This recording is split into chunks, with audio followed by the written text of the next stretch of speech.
There's Greg. Nice. Oh, man.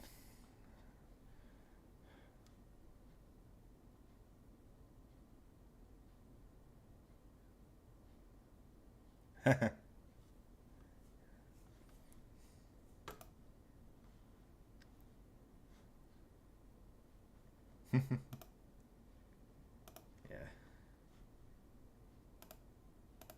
Oh.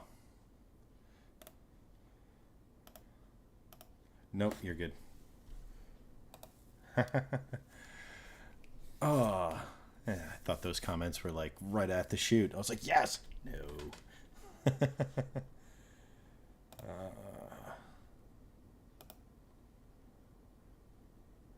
Nice.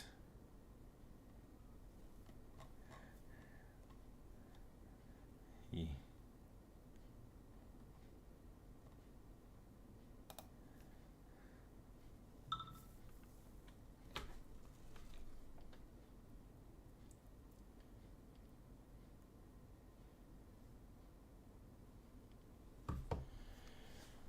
Was it now?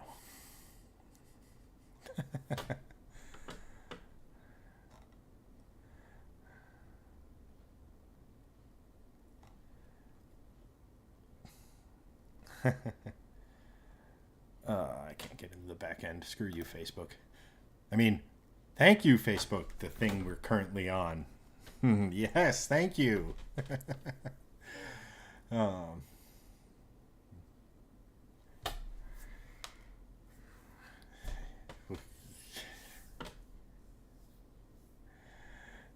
yes. Is it? Well, we might as well throw it out there to our 8 wonderfully beautiful, awesome viewers. Raptor R, TRX killer, or just short. It is a. There we are. There we go. Hey, so Hello. let's. There we are. The Raptor R, basically a Predator engine in a pickup truck, which yay. Yeah. Further Yeah. proof that the Coyote is the greatest engine currently on sale today. That's right. But anyway, for those that are just joining us, thank you so much for joining. And before we kind of get into this, there are a couple things we just want to say. We now have, well, hello and welcome back to our stream if you are returning. I know we've been absent for a couple of weeks. It's the summer, we're doing stuff, there's lots of things going on. And we are now back just trying to do our normal Monday evening broadcast to talk to you guys as well as bring you fun stuff and our stupid automotive opinions. So also one thing to note that you guys may have missed the last time is we are now in the Facebook Stars program, which is kind of cool.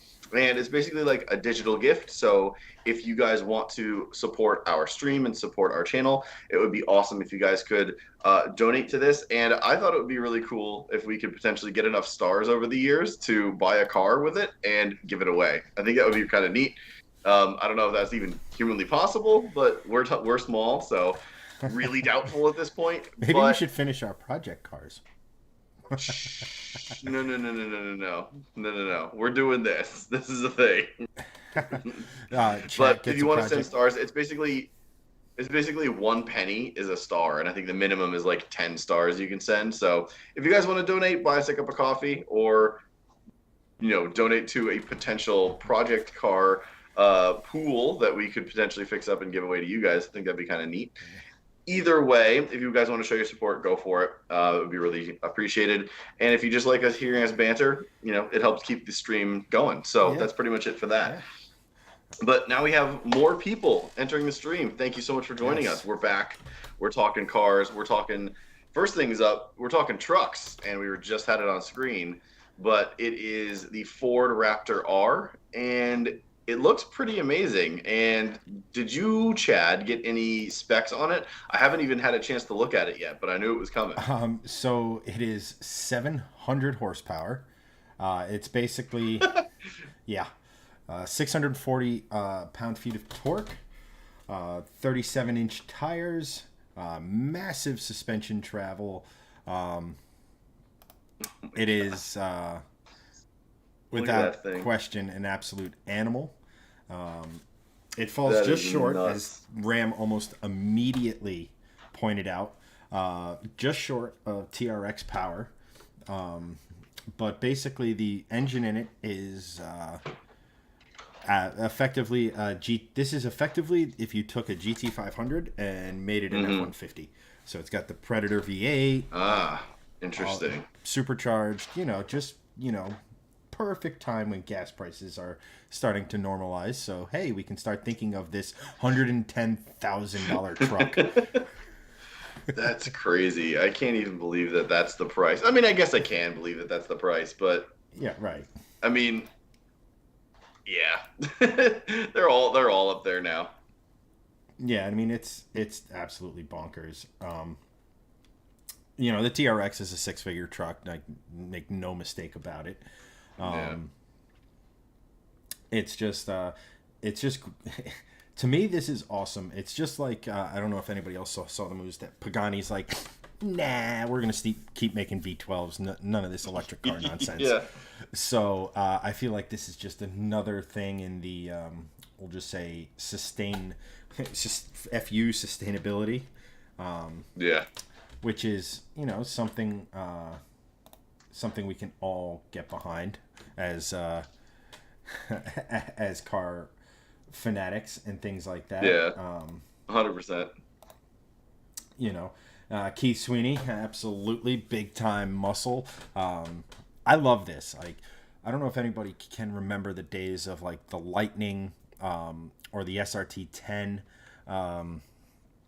Oh pickup yeah. truck, which was basically a Viper engine or Viper driveline in a Ram. Those were street trucks. Like, I think both of them were only rear wheel drive, which is Yeah. fun in a vehicle with no weight over the rear end. Um, but it's just I loved it when Ford launched the initial Raptor and said, "Nah, we're not going to do the street truck thing anymore. We're going to make a off-road missile." And I love that Dodge went along for the ride and built the TRX. And anybody who isn't familiar with the TRX is basically T-Rex, and I forget where the Easter egg is, but there's actually I a think it's under the hood or under some plastic panel, but there's like yeah, there's something there. it's basically the final scene from the first Jurassic Park movie where the T Rex is just throwing the raptors around like they're rag dolls. Um, and Yeah. then like you have this, which says, "Okay, you up the bar, we're gonna meet it." And I love that concept. I love that idea that hey, we can make cool stuff, so we're gonna make cool stuff. You know what I mean? So many times you Yeah. and I just wonder why like Chevy hasn't gotten in on the game. I mean, Chevy is now in third place when it comes to full size truck sales, Yeah. and Which is crazy to think about. but it's all down. I'm not saying it's all down to vehicles like this, but what is Chevy's Halo truck? I don't know, the ZR2 or whatever it is or what have you. Nothing I don't against know. this. Top end Silverado. I don't know. Yeah, I don't know. so like the Silverado doesn't have something like this. It doesn't have the Halo truck, Yeah. which I think they Which is weird. sorely miss, and I think they're missing the Yeah. ball on it. I I think, agree. and They need a horse in the race.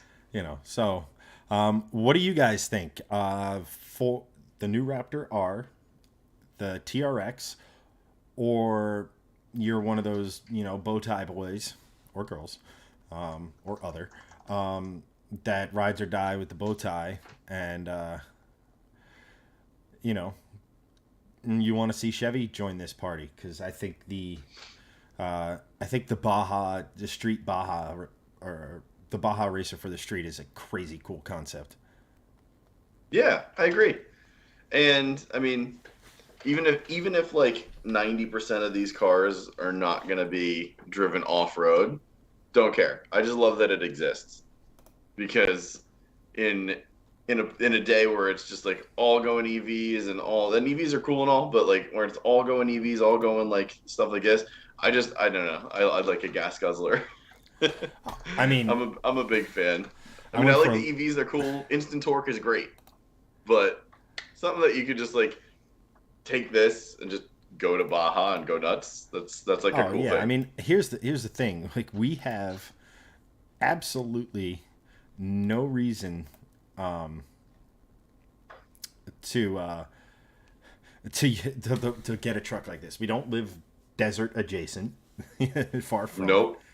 But it's just such a cool car. I remember I was lucky enough to get the regular Raptor in this generation, or the generation just preceding this, with the EcoBoost engine. But like, you are king of the road in this. Oh yeah. It's hilarious to watch people just dive out of your way like yeah, because this thing is so huge and it's fantastic.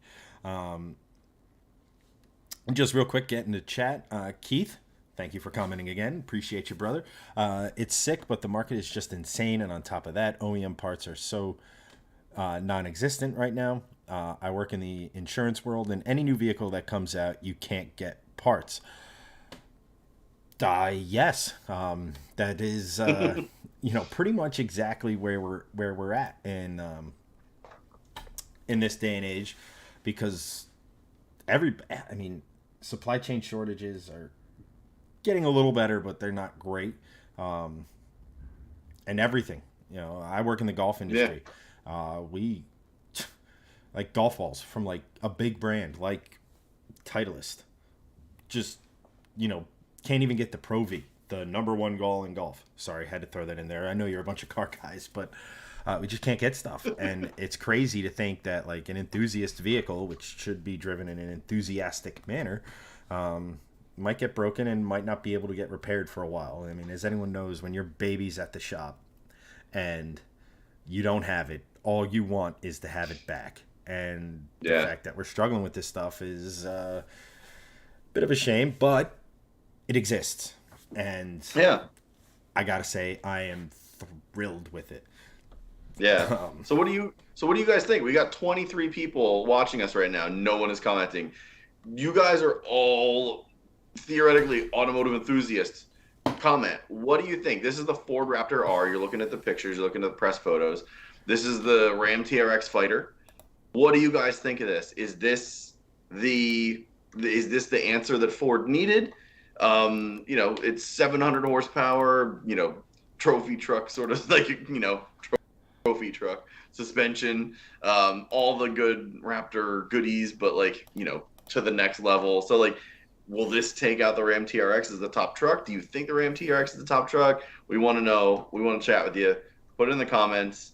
I think it's interesting. I think it's an interesting conversation, an interesting argument, and I'm excited to see a lot of the larger YouTubers come in here and either get two of these together or buy them and then have them, go at it, or any of the OEM reviewers could do it. That would be cool. But either way, I think we're going to start seeing some comparisons over the next month or two.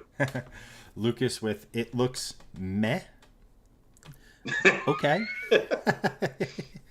Well, it's either. I mean, it's a truck. It's people love them or don't love them. Well, I'm pretty sure if you got rid of Ford, added a turbocharged 5-cylinder, and put a Volvo badge on it, our third audience would love it a lot more. Probably.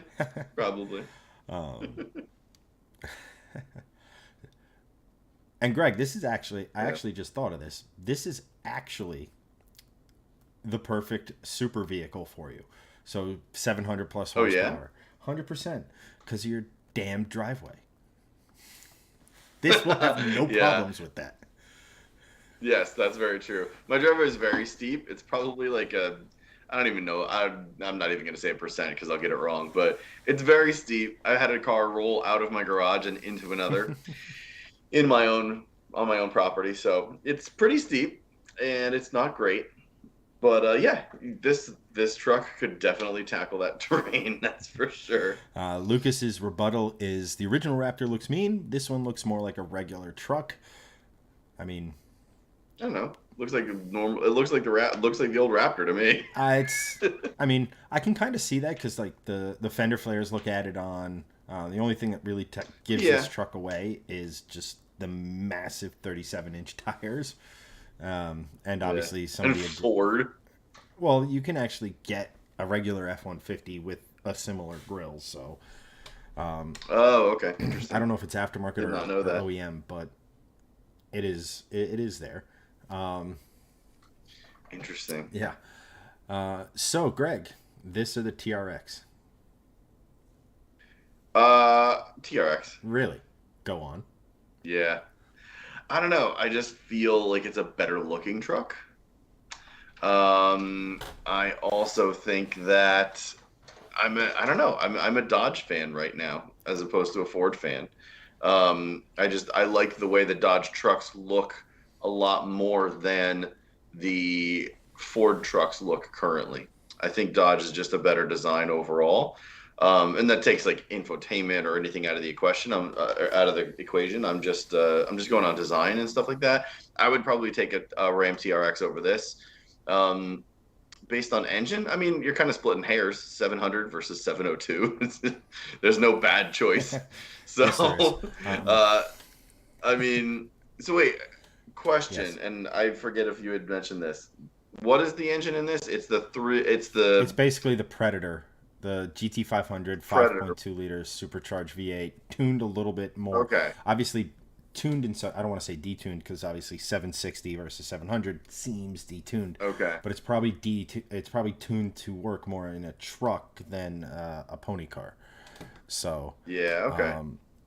um, but Interesting. All right.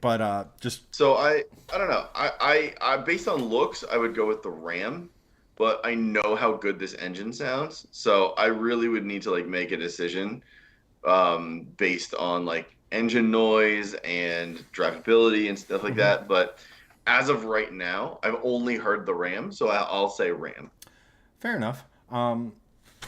So for me, just real quick before we get You'll take into this. my take, which is always the correct take note of that, chat. Not for you guys, but when Greg's No. involved.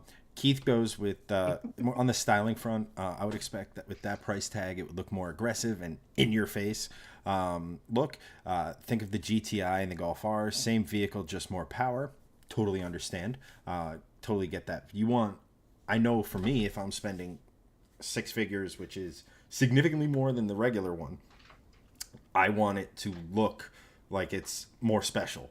And this kind of Yeah. does, but if you took the Raptor R off of it and just said this is the new Raptor, how many people would just think it's the EcoBoost versus the Predator? Lucas, he says, I completely agree. Ram trucks are much better looking. I also agree.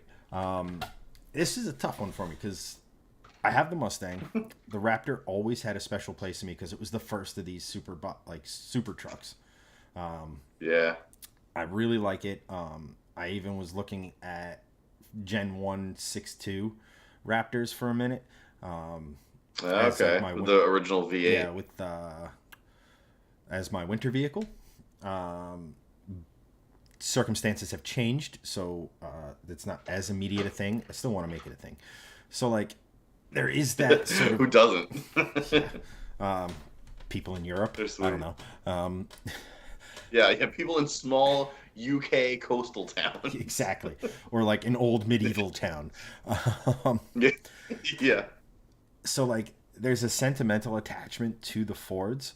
However, having driven the modern Ram, which thank God, and if our good friends Courtney and Lou are in the chat, they'll yell at me for saying this, but thank God Ram has kind of figured out how to not have their vehicles turn into a pile of rust.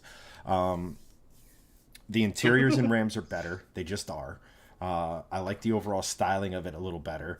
I don't. I'm not. I mean, I feel the Predator is a better engine than the Hellcat or Demon or whatever engine designation you want to throw at a supercharged 6.2 liter from Chrysler. Uh, Just call it the Hemi, brother. yeah, but Just anything call with it the four Hemi. valves per cylinder now is a hemispherical combustion chamber. So Shh, Just call it the Hemi, brother. That's all you need to know. Y'all The got Hemi. Hammy? It's the Hemi, brother. So like it's a tough one. Like as from a perfectly practical standpoint, it's the Ram. Yeah. And from a heartstring standpoint, though, it's Ford. I don't mean to sound like a Ford fanboy, but drive something. But you are. Not really. I could give a crap about everything else they make, like literally everything else. Yeah, I know.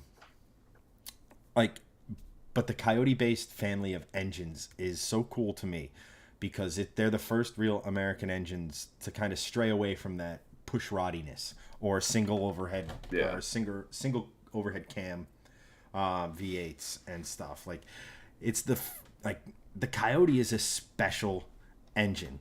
There is just no there's just no two ways around that. And I don't know, man. I think I'd have to drive them back to back. I'd have to see what the red line is on this. Yeah. Because But based we know. Yeah. So go based on what we know. So based on what we know and everything I know and love, probably just Ram, because just with the interiors in Rams are insane. They're luxury really car good. good. I love the infotainment system. I love the dash cluster. Not to say that this isn't going to be an exceptional vehicle inside and out. Right. But as of right now, Ram just has a leg up there. And like, just it's so clunky. Like, Ford still has this element in the interior of their cars that it feels like the interior of a freaking Tonka truck. It's not contemporary, and that's kind of the thing that bugs me the most. Keith back at it. Dodge has it together and has come a long way. That screen in the Ram, those screens in the Ram are incredible and smooth. Fords are definitely nice, but not as crisp. 100% can agree with that. That's accurate. That's super accurate. Let me put it to you this way. If you dropped either at my front doorstep, I'm saying thank you and running away with it. It's that close for me. Correct. It is that close. I would agree. But since, I don't know if Chad has anything more on this, but since we kind of did our, Keith, man, comment as much as you want, as often as you want. We will never tell you to stop commenting as long as you keep it like you're keeping it, man. Just keep on going, man. We have, we appreciate you. We appreciate the kind words, man. Keep on commenting because it keeps us talking and not looking. So I appreciate you, man. Really, really do. Yeah. It also is good for other people to see, other people commenting, get involved in the conversation. That's the whole reason we do this, is not to just talk to each other, because to be perfectly frank, like, we talk to each other all day, every day on our own Facebook chat for Shifting Lanes, and we could do this on Facebook chat. We don't have to come on here live and do it. So if you guys comment, we like talking to you and like connecting with you. So please keep doing it. Please always comment. We'll always try to get you guys involved. Oh, and another thing I forgot to mention: if you guys send stars, I guess your comment gets pinned, or it gets like a special like notification on it. So I don't know if you want to do it, go for it. But like, it gets like a special shout out, on the chat screen from it. So, but yeah, comment as much as you want for sure. And then we just have another one from Mark, actually. Why would Ram get rid of the TRX program because of going green, and the Raptor comes out with an R version? I mean, because Ford was late to the party, I think is really what happened there. I think it's twofold, right? I think there's a lot of, for Ford to not see that Dodge was going to put a Hellcat in the Ram, would have been completely short-sighted, like insanely short-sighted, right? Yeah. They had to see it coming. I think I honestly think that they brought it out because they wanted to do the engineering. If you look at Ford performance over the last, I don't know how many years, going all the way back to like the Focus RS, the Focus ST, the GT350, which we were fortunate enough to drive, but not speak in English apparently, on the Pocono road course. The GT500, the S550 Mustang, and all that is with. When Ford does a performance vehicle, they do the engineering right, and as long as they don't cheap out on the transmission. Thanks, Ford. They're very well put together cars. I think there's a lot of lessons learned there, and I think they just wanted to, and that I don't think they just wanted to slap a big engine, make the necessary bracing, and call it a day. I think they wanted to do the necessary engineering, so it looks like they got caught out with with their pants down, but really they were like, man, we were planning this all along. Demand for the TRX is up. It's clearly there's a market for it, so let's do it. And here we are, here we have it, and I just love that, like, there's a muscle car war among pickup trucks. Like, there used to be stuff like that, but cool. I just love this kind of idea. And also, to your point, I mean, with Chrysler as a whole, is with them going to e-muscle, which there were some renderings floating around that I just remembered about and didn't find for tonight. But why not be that? Fuck it. Like, let's just throw a badass. Yeah. Let's get 12 miles to the gallon at absolute best. Let's be the only ones left in that game, because when Dodge does go away, Ford and the Mustang and the Camaro, if it ever comes back, they'll have that market kind of to their own, and time will tell which will be the most successful. Yeah, I think that's great. Keith asks, "What's the difference between this and the Shelby?" I think it's there's an slight engine difference. I don't think it's a full-blown Predator. I think the Shelby's more of a street truck. Yeah. It's also by an aftermarket company, if you will. It's like a totally different kind of thing. This is like Ford. Shelby has its own performance division. So like the Shelby performance division is like technically part of Ford, but it's its own thing. And they kind of do their own thing. So, but the Raptor is not made by Shelby in any capacity. It's made by Ford and Ford Performance. Right, so Shelby Performance is its own sort. It's like it's its own like arm, but it's not. I don't know. It's a weird kind of thing. Yeah. So what it is like, so Shelby GT350, Shelby GT500, those were Ford Performance working with Shelby, but it was basically a Ford car. This truck, and I'm looking at it, it is kind of off-roady. There we go. And just... So you can see the differences. You can see it. This is obviously an F-150 that's been modified. Kind of similar to how you would modify the F-150 if you owned it, right? So the shocks... the supercharger is, Borla exhaust, Fox suspension, which I think actually, I know the Raptor used Fox for a while. I don't know if they've changed to King or anything like that. But this is basically they give you this whole thing. You have the option to put the supercharger on it. It is an awesome vehicle. I love seeing Shelby get back to kind of modifying existing Fords. So it looks like you have remote reservoir suspension, which is big in the off-roading world. There we go. Yeah. But it's think of it as like Hennessy to a Raptor, or any of these companies that made wicked powerful trucks. It's more of a modified thing as for sort of internally engineered. So like where these guys kind of have to deal with Ford dimensions, Ford can say, okay, we want to put a longer shock. We can actually move the shock tower, and it's not going to require massive fabrication or something like that. Right. But bring it on. Give me as many of these types of vehicles as humanly possible, because they're not going to be around, and well, you're going to see less and less of them as we go on, which is the real shame here. Yeah. Yeah, and I think that actually might be a real good segue into the next segment, but go ahead with what you were going to say first. Just real quick, the Shelby looks like a six-figure truck. That's because it is. Even at 450 horsepower, it's a six-figure truck. And then for balance, because that's what we do here, Christopher Schaefer, it's still an ugly box on wheels. Sad, really. It's all a matter of taste. Personally, I am on the exterior on this. I prefer the Raptor over this. but it's a Same. matter of taste. You know, you like this, you don't like this. You like Yeah. the TRX, you This don't is like that. You're a Chevy guy, so you this have looks to, sick, but take it to I prefer the Raptor. Hennessy and stuff like that.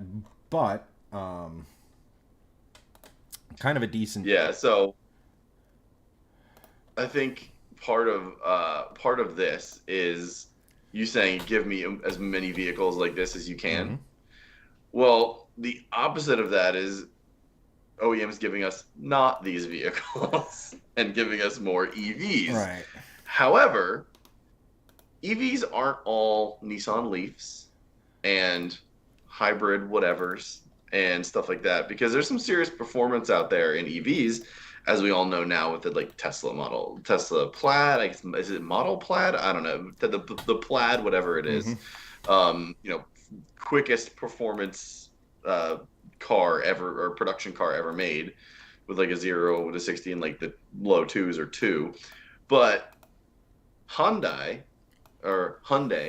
just came out with two pretty amazing concepts. I got to be honest.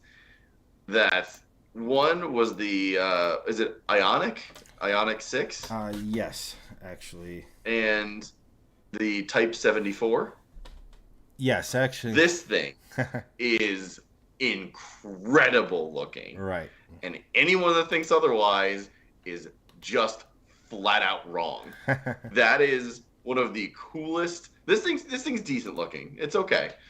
But that other thing, holy shit. Like I want that in my garage yesterday.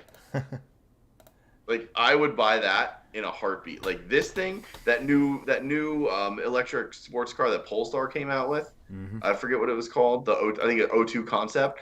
Man, those two, this and that car, make me really excited for EV sports cars. Just based on design because they look phenomenal. Oh, 100%. And let me just pull up some. Just gonna pull up some specs on it real quick here. Yes. And then put it back. First of all, it's crazy. Like you have the N here, right? Yes. And it looks like all the other Hyundais. And then you have this thing, which looks like a DeLorean and a Di Tommaso Pantera had future sex. Had a glorious EV baby. So it's kind of Future sex love sounds? JT? you're not speaking my language anymore. This I think is ugly as sin, if we're being perfectly honest. Really interesting. I mean, I don't like it, but it's cooler than a lot of other stuff. It's cool out that there. they're making like performance variants of this stuff. So like that is a good thing. So I just want to walk some of you through some of the specs here. The Iconic 5N, that's what you're seeing on screen right now. It will be. Is it Ionic or Iconic? IONIQ.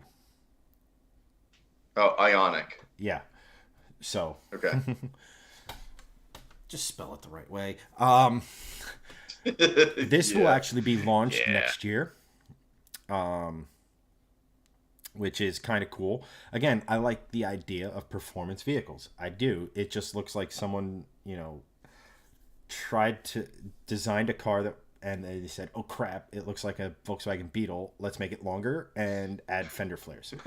I was just gonna say this looks like most people's first attempt at drawing a Volkswagen Beetle. There it is, exactly. And then you have the RNE, which uses Hyundai's first electric global modular platform, which I'm guessing is the skateboard, as everyone kind of wants to refer to it. That's the this one, the upside down contact lens. And then you have the Envision 74, which is a high performance hydrogen fuel cell hybrid model inspired by both the Hyundai N2025 Vision Gran Turismo and apparently the Pony Coupe concept from 1974. These both, to use Hyundai's words, embody Hyundai's N brand high performance vision of electrification through not confirmed though these are not confirmed for commercial production. That's pretty much it. If you want to know the this one, the RN22E, why can't we just name things like after things? You're looking at 430 kilowatts, over 250 kilometers per hour. It's capacity, weighs 5,000 pounds, which actually isn't awful for an electric car. Not bad. 740 Newton meters, which is metric for a lot. And then you have the Envision, which is 500 kilowatts power-wise at the rear wheels. It has a 800-volt fast charging capability. Refuels in less than 5 minutes. Recharges in... They thankfully didn't put this here. They say it has a range of over 600 kilometers, which is awesome. And another max speed of 250 kilometers per hour, which is roughly 130 miles an hour, if my high school math is correct. Look, we're all...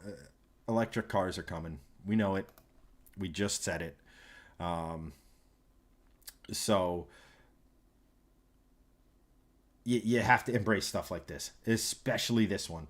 Yeah. Sign me up for an electric car that looks like this. I'll happily own it. Will something like this actually come out? Who the hell knows? But it is probably beautiful. This is more likely to hit production, which, I mean, everybody's going to have one of these. To make a performance electric vehicle is going to be so easy. I don't mean to discount the engineering involved, but with that platform, that skateboard platform, you can lengthen the wheelbase, shorten the wheelbase, widen the track width, shorten the track width, put whatever suspension you want in it, and then drop a body on it. I mean, if you wanted to make a performance variant, it's really not as hard as it used to be. Yeah. It's cool. I mean, and are these renderings or is this actual footage?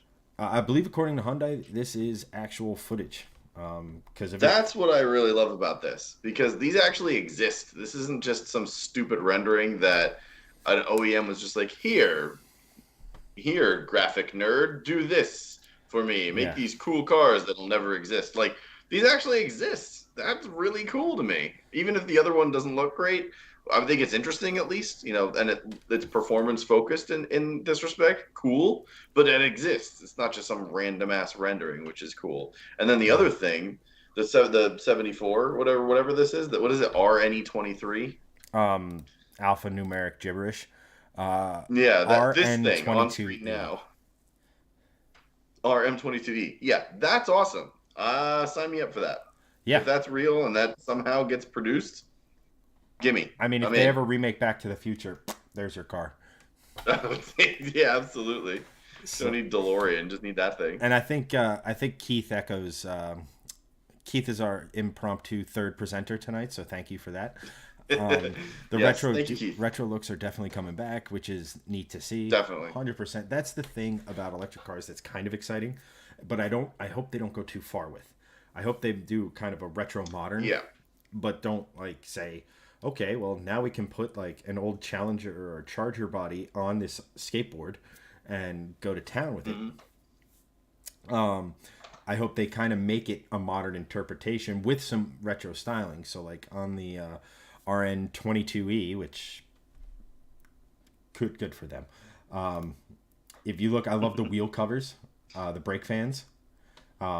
I don't know if they're functional. It's like an old 80s style, like DTM racer. Yeah, exactly. Like, Ken Block is big fan of those. So I personally like it. Like I said, I like the idea.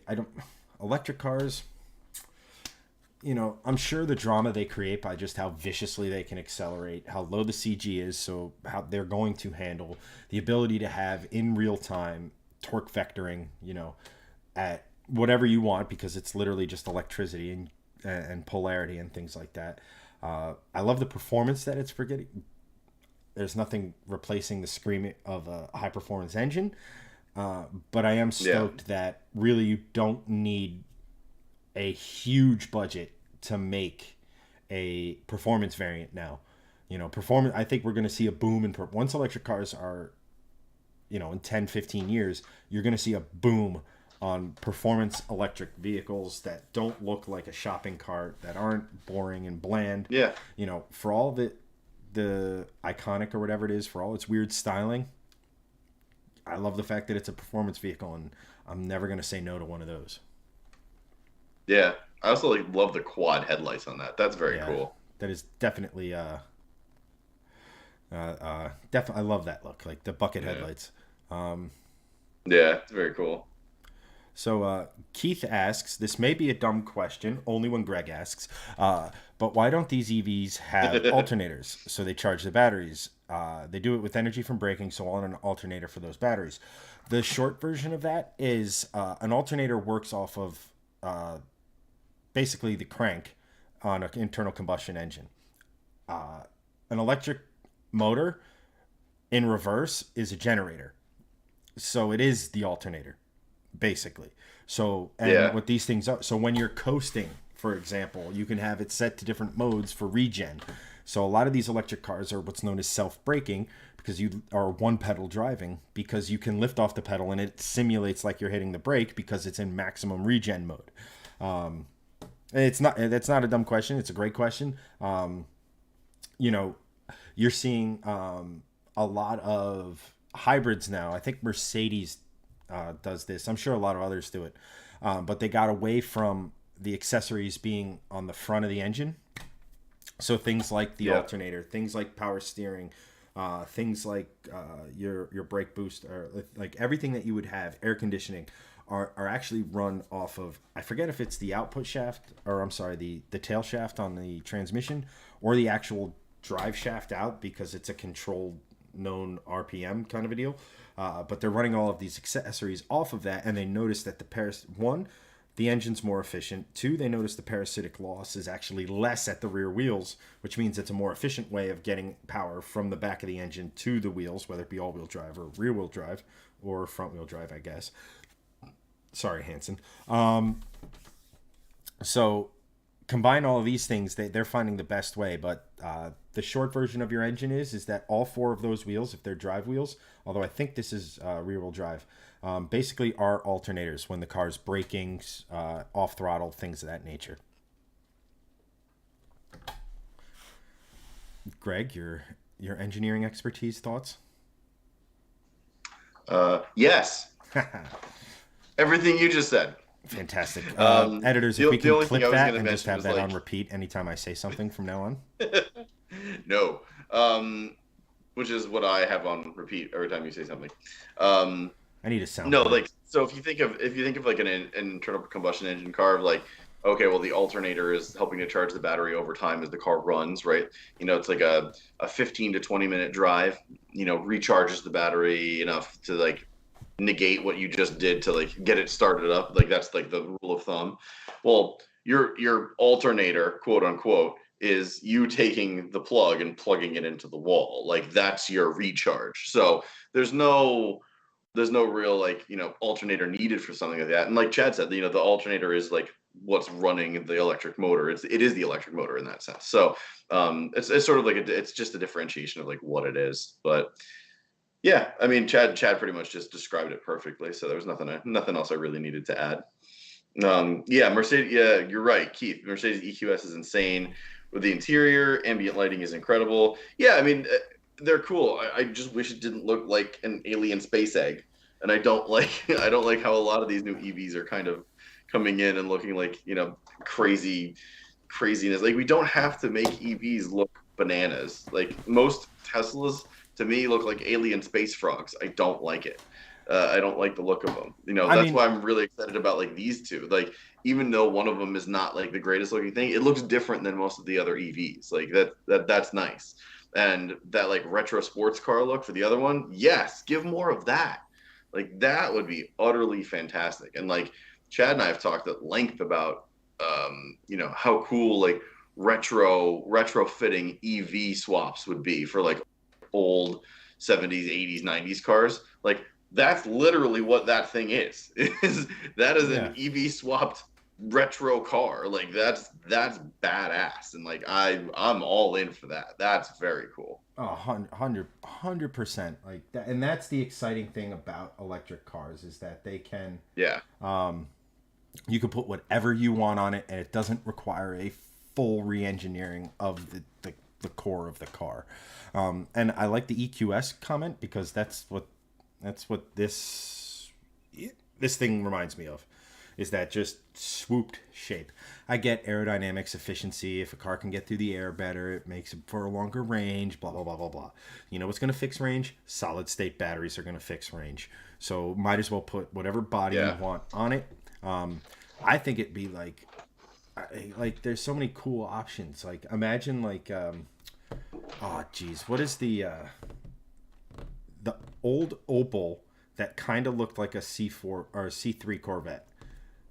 I can't remember. Oh, the GT. The Opel GT. Imagine that with an electric drivetrain. Because like here it was kind of Yes. but that with a little electric love going on. Yeah. You know. They have a big gathering of those at Carlisle Important Performance Nationals every year. And there was one. It was like one of the featured cars a couple of years ago. Jalopnik was there even doing pieces on it. So those are cool cars. They're very cool. They're very fragile. The body is like all fiberglass, and like they don't make any of it anymore. Yeah. Sort of like the Brooklyn, but okay. not. There's another 20,000 pounds. There's another great car. EV swap up Brooklyn. Like these cars that like have a niche following that like if you take out the what was it, a 351 Windsor, which is a good engine, but I mean it's a small block 351 cubic inch. Yeah. So that I mean, all right, guys. So for the 18 guys here, help us EV swap something, and either become a supporter or send some stars. Yeah. Or there you go. Send some stars if you want to see me finally put the supercharger on the Mustang, which I'm trying to get time at the shop, but this shop is like a top tier shop, man. And getting time with them is actually pretty tricky. I like to think that they blew up right after the Mustang hit the dyno. I'm not saying it was me. Probably had nothing to do with me. Hey, Jafar sending 50 stars. Thank you, Jafar. Appreciate it, man. I think those are our first ever stars. You know what? I'm gonna do it again. On this stream, we've had stars before. We had when I did a drive. We did. I was trying to get a cup of coffee by the time I got to get the cup of coffee, and we got like $2 worth, but it didn't quite get me a full cup of coffee. But that's okay. We had another person send up stars, which is awesome. But on this stream with us, it's the first stars. So Jafar, you legend. Thank you so much. That was very awesome. And here's the best part about it. You just bought me my lifetime supply of coffee, so I appreciate you. I don't drink coffee. which is 0. Never got that. I'm kind of bummed that Antoine's not in the chat, or whoever it was a few weeks ago. No AirPods. Got my headset on, my gaming headset. You saw the title.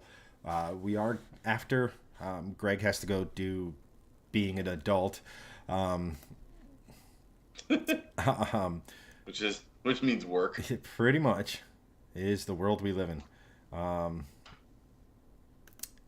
going to be jumping on F122, giving that game a look, going through it. And so if you guys want to stick around for the first ever Shifting Lanes gaming content, that'll be after the normal stream. So you're getting bonus points. And I believe we just had an electric meth reference. Yes, we did. EV swap a Pontiac Aztec. Breaking Bad. Imagine getting gapped by one of those. Here's a fun fact about the Aztec. I saw renderings like 2-3 years ago of a overland Aztec build, and if you can fit a small block in it, I think that's one of my in my top 10 want to do projects, because I think I saw that too. They look sweet. It looked sweet. It would. Oh, and then so all right. Of the 9 viewers left, where are my Volvoists? I'm gonna need to see a show of hands, because we have something a little special for you guys. talking about swaps. Yes. This is for not only the Volvo people, it's also for the Mazda people. Yes. Though the Mazda people will probably get real angry at this. Yes, if you're a Dorito enthusiast, you've now officially been Look warned. away. But now I showed this video to Greg, so he knows what it sounds like. But unfortunately, I haven't figured out how to get sound from my desktop to his earballs. So you guys are going to be able to enjoy the sound, while Greg doesn't. So I'm always a fan of that, and I just want you to. Here we are, and. Why did it do I can't hear anything. Here we go. But I know it sounds. I know I've seen this actually before. It's pretty badass. I gotta be honest. Can our viewers hear that? Yes, they can. Okay, fantastic, good. Crank it up a little bit. Confirm that by turning up the live stream I'm watching on us. To be able to hear it myself. Oh my god, that sounds so good. Oh man. Should have never stopped making the red block engines. Because it's a single overhead cam 4-cylinder. No, it just sounds amazing. And it's like just screaming like that. I don't know why. Like, who would have thought like a tractor-based engine would have sound that fantastic? Lamborghini, maybe? Yeah, but let's be honest. That ain't no tractor engine anymore. That's so cool. Look at that freaking thing. This is nuts. Like, and that's so awesome. So, to those of you who couldn't pick up on it, in the top of the screen here, that is a red block powered FD RX-7. So, so awesome. For the Volvo guys out there, yay for you. You know, usually the car, you see a lot of the 240s and 740s, 20s, 80s, 90s, 790s. What's the precursor to the 850? Anyone? There was no precursor to the 850. 850 is its own thing. So what was the wagon before it? So if you want to go by date, it's the 700s, but the 700s evolved into the 900s, and the 850 became its own platform because that was all front-wheel drive, and the 700s and 900s were all rear-wheel drive. Gotcha. And the 850s were really kind of the start of like the white blocks, and the red blocks went from the 700s into the 900s, and then by the end of the 900 run, the 960s and the V90 right before that whole platform was killed. That did a white block. But funny enough, that was an inline straight white block, not transverse like most other Volvos are. Whoa. Which had the north-south white block? I knew that would get your attention. So 960 and V90. Not the new V90. Not the SPA version that like came out like in 2018 or whatever it was. They had 1 or 2 years here in the US. I think it was 1 year. But the 960s, they had straight 6 white block engines. And it's referred to as like the Swedish 2JZ. Gotcha. Oh, that's interesting. So that engine was actually good to know. That's actually pretty awesome. And it's weird because you look at Volvo engine bays and you're like, oh, they're all going to be sideways. And then you look at the 960 engine bay and you're just like, no, that actually looks weirder to me. Why is that in a Volvo? Wait a minute. Why is this engine near the firewall? Volvo doesn't do that. Yeah. Honestly, one of the reasons why I kind of want like a 960 or a V90 is just because it's like the only car I can think of that has like an inline engine with Volvo. It's pretty cool. And then you just lop a cylinder off and boom, glory. There you go, exactly. But just before we kind of move on, just one last time for your earballs' pleasure. Yeah. Do what the video says. Crank up the volume. I'm already in the yellow, so I don't know if our headphone users You just see chat become just a bunch of random characters. His headset keyboard. Press H in the chat for headphone destruction.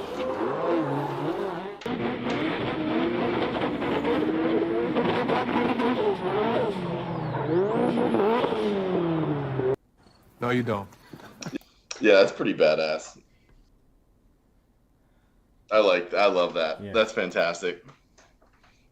Man, I wish we had money for swaps. Yeah. I would do so many cool things. Let's get rid of it. Oh my gosh, where to begin? I know, that's like a whole rabbit hole. K24 to Datsun 510. Coyote swapped to Bugatti. Fox body. Bugatti W12 into a Miata. That would it would never get the power to the ground. It'd be like, it would be endoing the entire time if it had any forward momentum. Yes, that's the point. Alrighty. Oh, whoops. I'm still on this screen. There we go.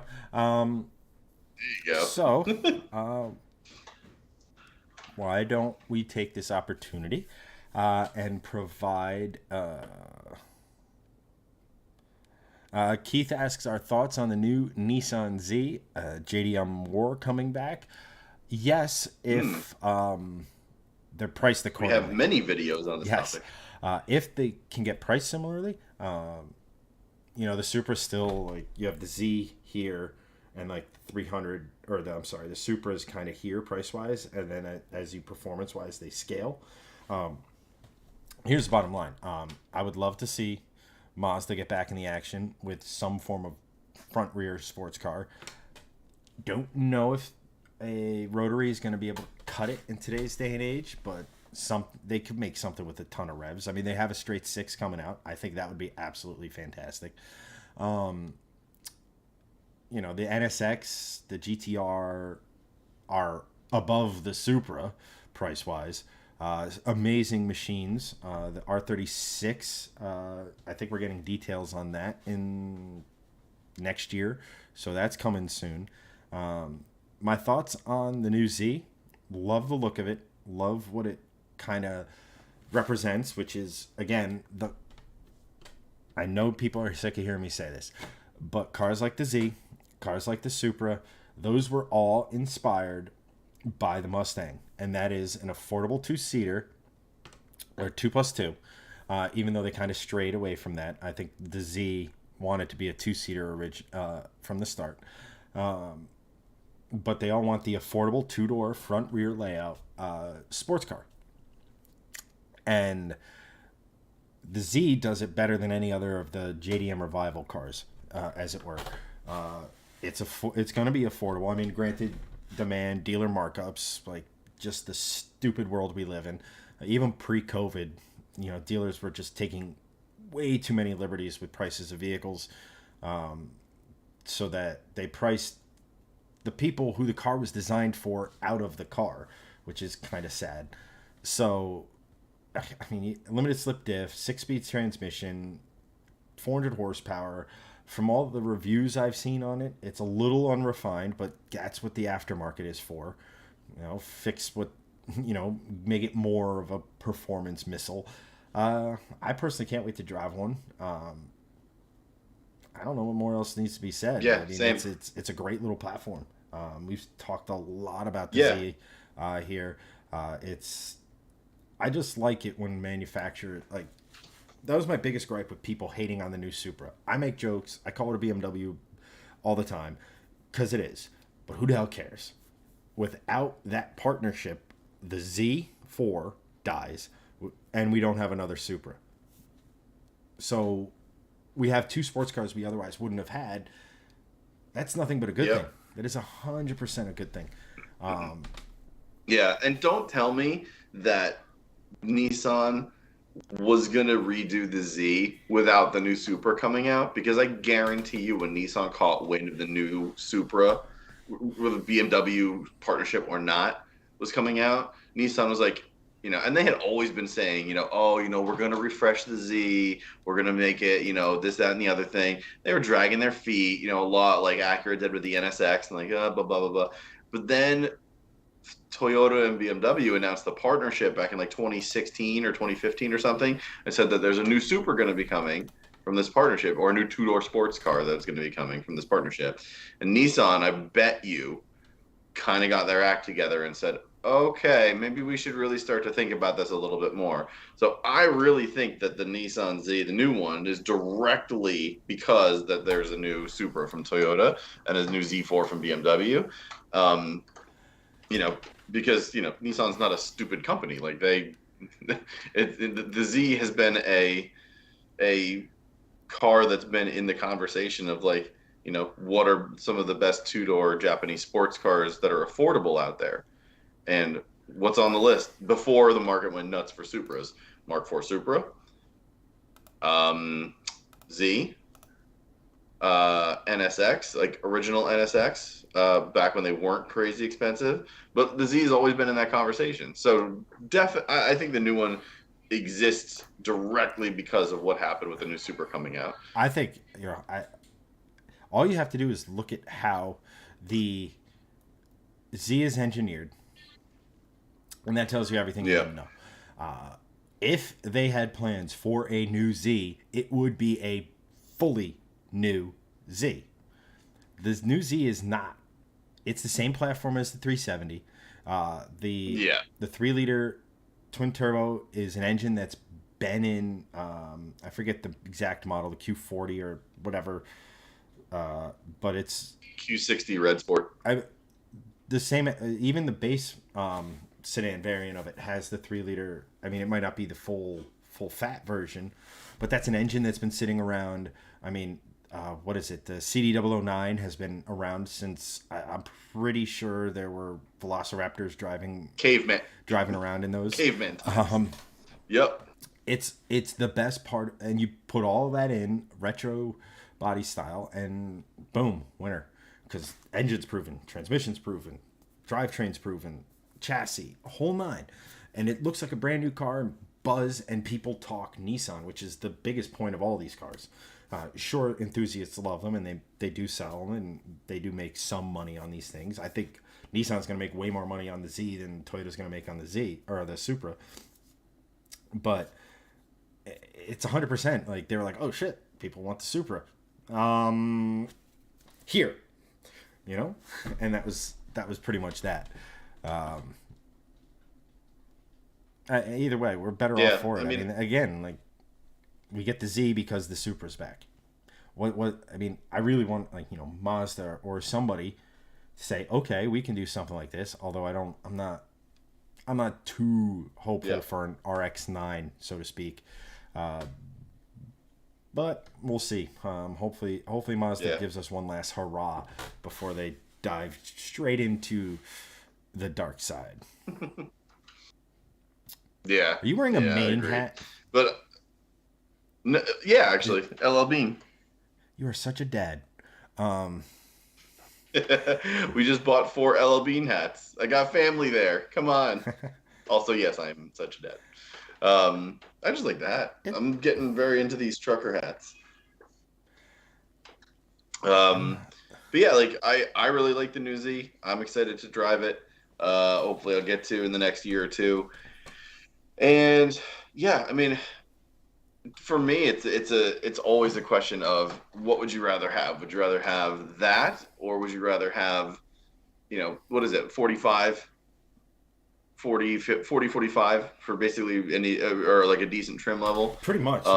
Do you want that, or do you want like an E92 M3 with like 50,000 miles on it? And I don't know. I feel like, for me, it's dependent on like what your use case is. Not going to be so unkind to rod bearings. Probably not. And Nissans don't have Vanos, so. Also, yes. But it's an interesting question. Like, would you rather have that older sports car or the newer one with a warranty? And I don't know. 10 years ago, for me, like, it would have been the M all day long. Right now, give me the Z. Yeah, I mean, I don't know. I'd still take the M. Well, you owned one. Well, yeah, I want another one because I really didn't get to drive mine because I'm an idiot and didn't tune it correctly from the offset outside because it was supercharged. But I don't know. I really think I don't know. I would love to own another one just because they're cool cars. Plus, it's a V8. It's gonna sound epically better than the Z, no matter which way you slice it. Right. Throw exhaust on either one. I mean, if you've heard, a good M3 with a good exhaust, like a good titanium exhaust, oh man, do those sound good. Right. I mean, here's the bottom line: So NA with long tubes and a good yeah, exhaust, a good X pipe, that'll win every day. 100%. Turbos muffle sound. I mean, don't get me wrong. There's some turbo Hmm. cars that are Yeah. epic sounding. I mean, the 2J at full chat, RB at full chat. Fun fact: there's someone who lives near me with an R32 with mods. I need to get him to let me drive that. Um, R32 GTR for those of you who Yes. couldn't follow the RB to. Anywho, um, even the much maligned VQ, if you put the right set of tuned headers on it, long tube headers, with the right resonator and the right can, those sound phenomenal. They don't sound like no other V6. The problem is you get a bunch of morons putting the wrong exhaust, the wrong headers, cheap parts, and they sound like, a two-door car Trombone. flatulating down the road. So Yeah, sounds like literally a trombone. Keith Yeah, they goes, sound terrible. Nissan's been dragging their feet for a while, especially in the technology department, so it was refreshing seeing the Z with a retro look, manual 6 speed, a proper tune, and I'm sure it'll be nuts. I mean, if it's like any other turbo car I've ever driven or owned or tuned or whatever, you're probably sitting on 60 horsepower just in the tune. Because Yeah, for sure. I almost guarantee you those turbos on there are going to be capable of at least another 6 pounds of boost, if not more.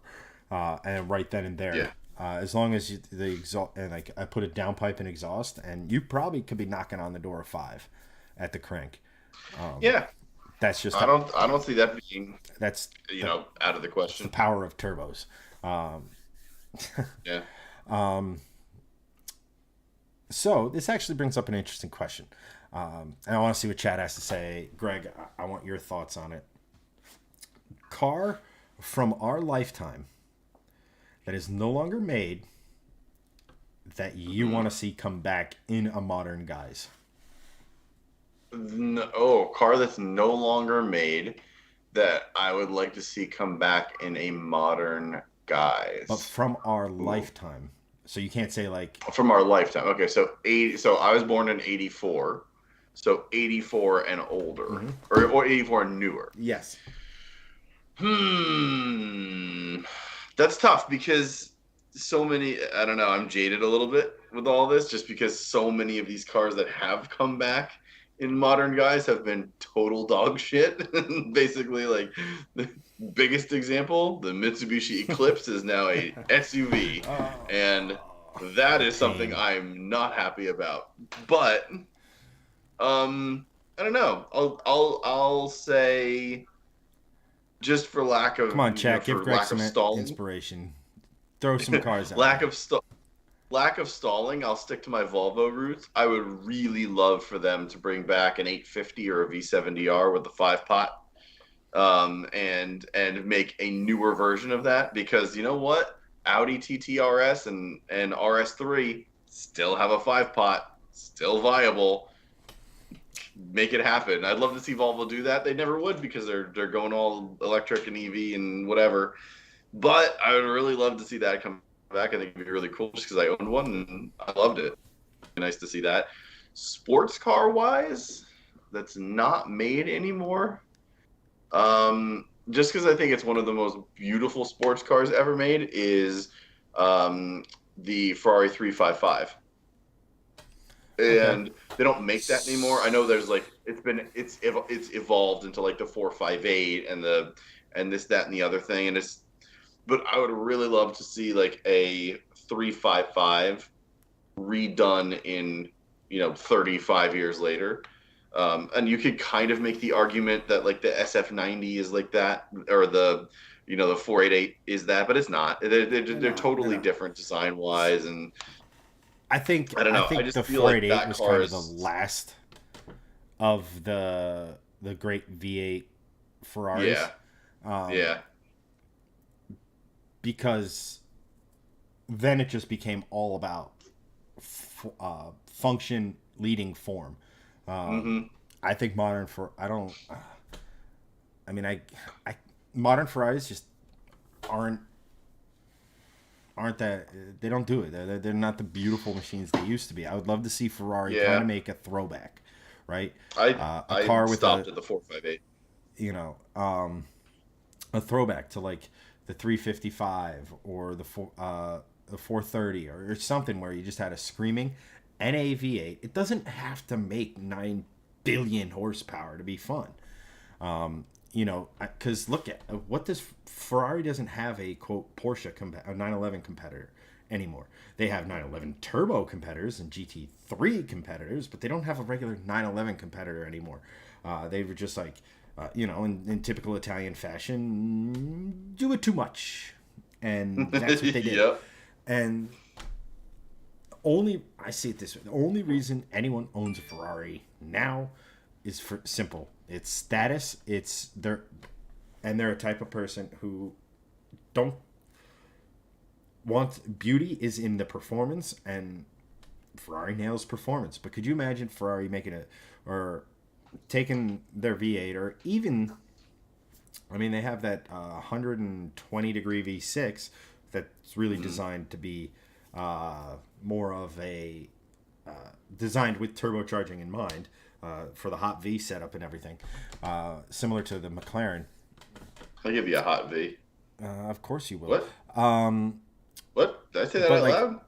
Shit. even if anybody's gonna make a V6 sound good, it's gonna be Ferrari. Put that NA form, smaller car, performance.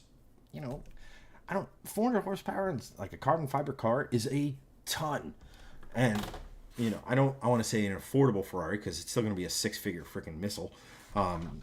But just get back to the getting back to kind of that driver. They're never going to do a manual box because they have to develop one. Yeah. But if they could just get it through their heads that someone might want something that's retro with sat nav, great stereo, a beautiful modern interior, modern amenities like xenon headlights, modern safety, carbon fiber everywhere. Like someone wants that, but they don't need what the current cars are.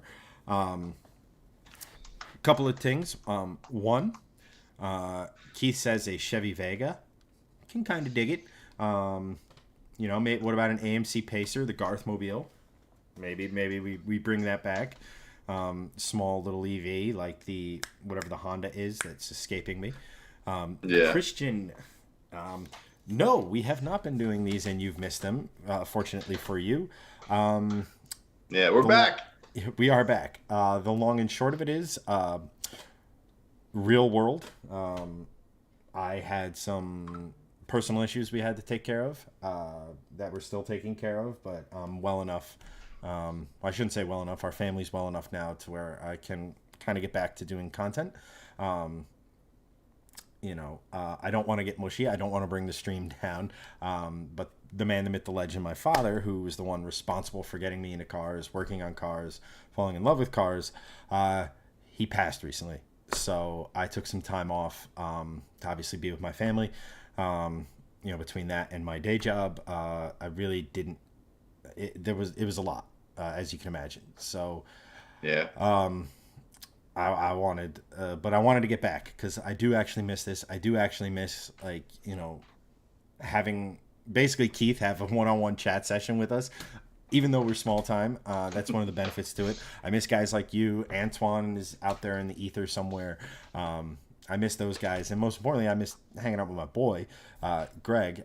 We bust each other's chops all the time, but he's been my friend since 96, 97. Probably earlier than that, I'd say. Right. I'm trying to think of it. Something like that. But my second grade. My first memory of hanging out at your house was the year Tiger won his first Masters, which makes me feel really old. Was that 90?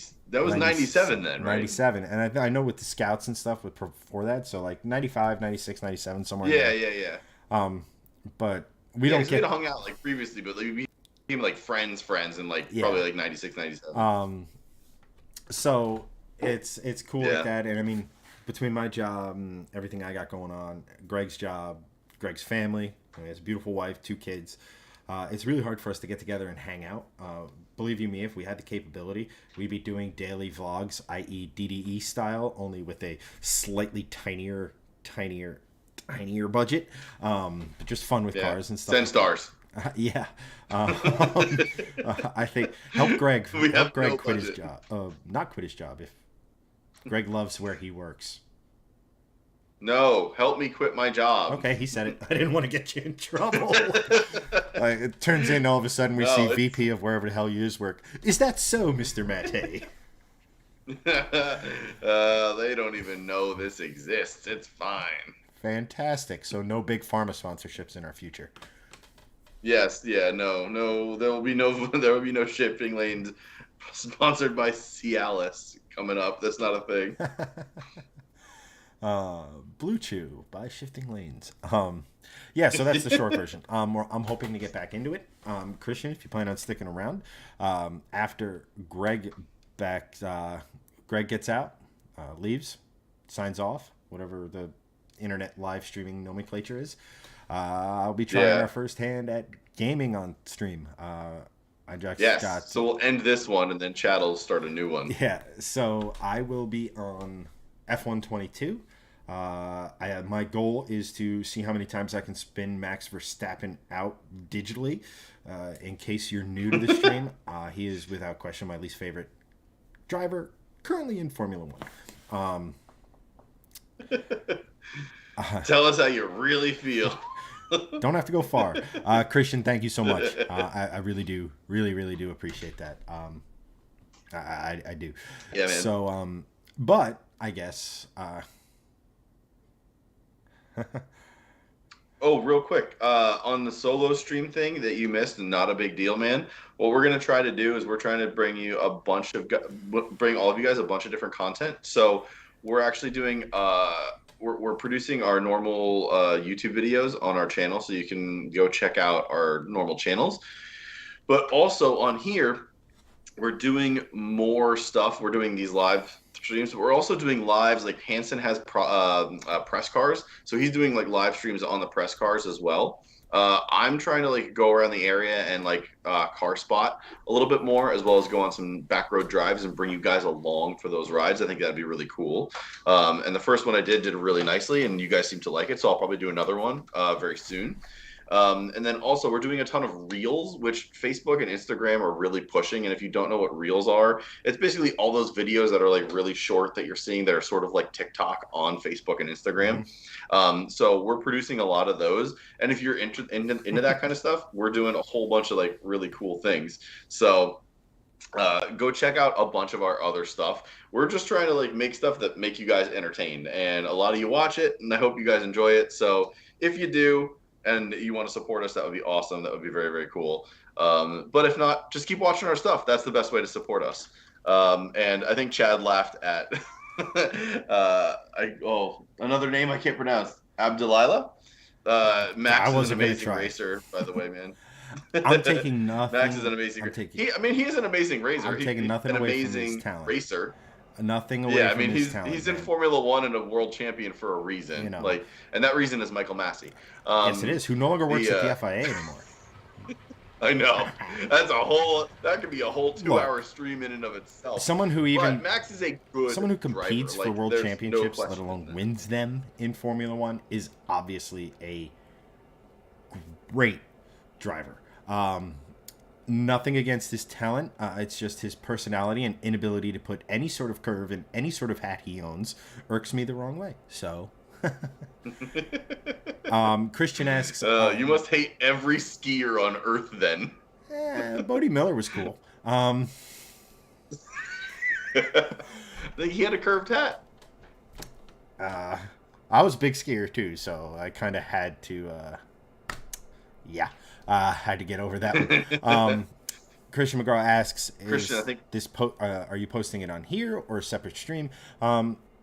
Not on the Monday stream, if that makes any sense. Hanson's streams are pretty much on the weekends. Greg's during the day, during lunch breaks and stuff like that. Yeah, whenever. That sort of stuff. So what we'll probably try to do is to give you a little more heads up going forward. The Monday stream is back. Hopefully you guys like the gaming element, and at which point we do it a little longer. If you guys are trying to think here, if you guys are on Xbox, maybe get some community races. Even though I play the games on my PC, it's through Xbox, unless I go with the Steam version, at which point it would be totally PC. But I could be easily influenced by you guys saying, hey, there's 12 of us who want to race on bleh. So let me know there. If it works out. Oh, Christian, it's literally as soon as Greg disappears, we're going right into it. Probably going to take like a 5-minute break or so, and then we're going to hop right into it. Right here, we're going to call that Shifting Lanes After Dark. Watch Chad curse at a computer game because that's what I've done since I was, Duck Hunt. I think 7? Duck Hunt was when it first really my frustration. I can only imagine you just sitting there as like a 7-year-old. Fuck you, Duck. Bah, bah, bah, bah. Pretty much. Trevor, to answer your question, F122. If you guys have Xbox Game Pass or the EA something or other, there's a 10-hour free version too. So, nice. Just letting you know. So you can try the game out. I think it's for Xbox Game Pass holders, but I forget off the top of my head.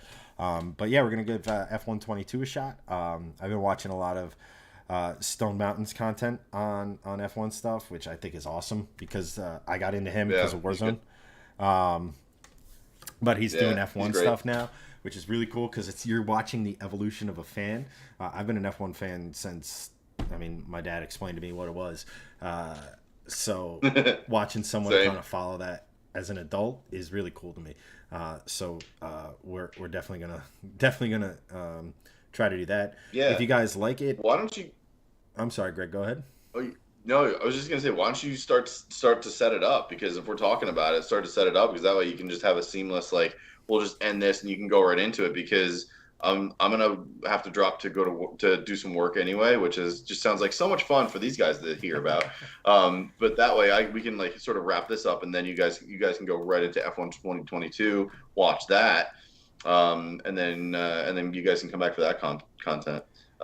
Jafar, yes, that game on PlayStation. Yeah, so whenever F1 comes out with new games, they throw it on every single platform. So you can get it on PC, Xbox, PlayStation.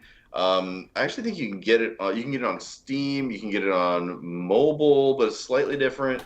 But the main ones are always the normal big three: PC, PlayStation, Xbox. And right now there is no crossplay. Oh God, the game's in my ear. That's gonna be real distracting. Oh my gosh. Oh, my ears. I can answer that though while you're talking about it, or while you're doing that. There's no cross-play, so if you're on Xbox, you're playing with people on Xbox. Right. If you're on PlayStation, same thing. PC, same thing. You can't cross-pollinate between. If you're on PlayStation, you're not going to be playing PC people. Right. For now. But they will come out with that functionality. So, yes. From everything I've been able to gather, is that. The weird thing is that the developers in charge of making it cross-platform was based in the Ukraine. So obviously they got a little, they got more important things to deal with. So that's kind of the reason for reason for their delay on that. But that is...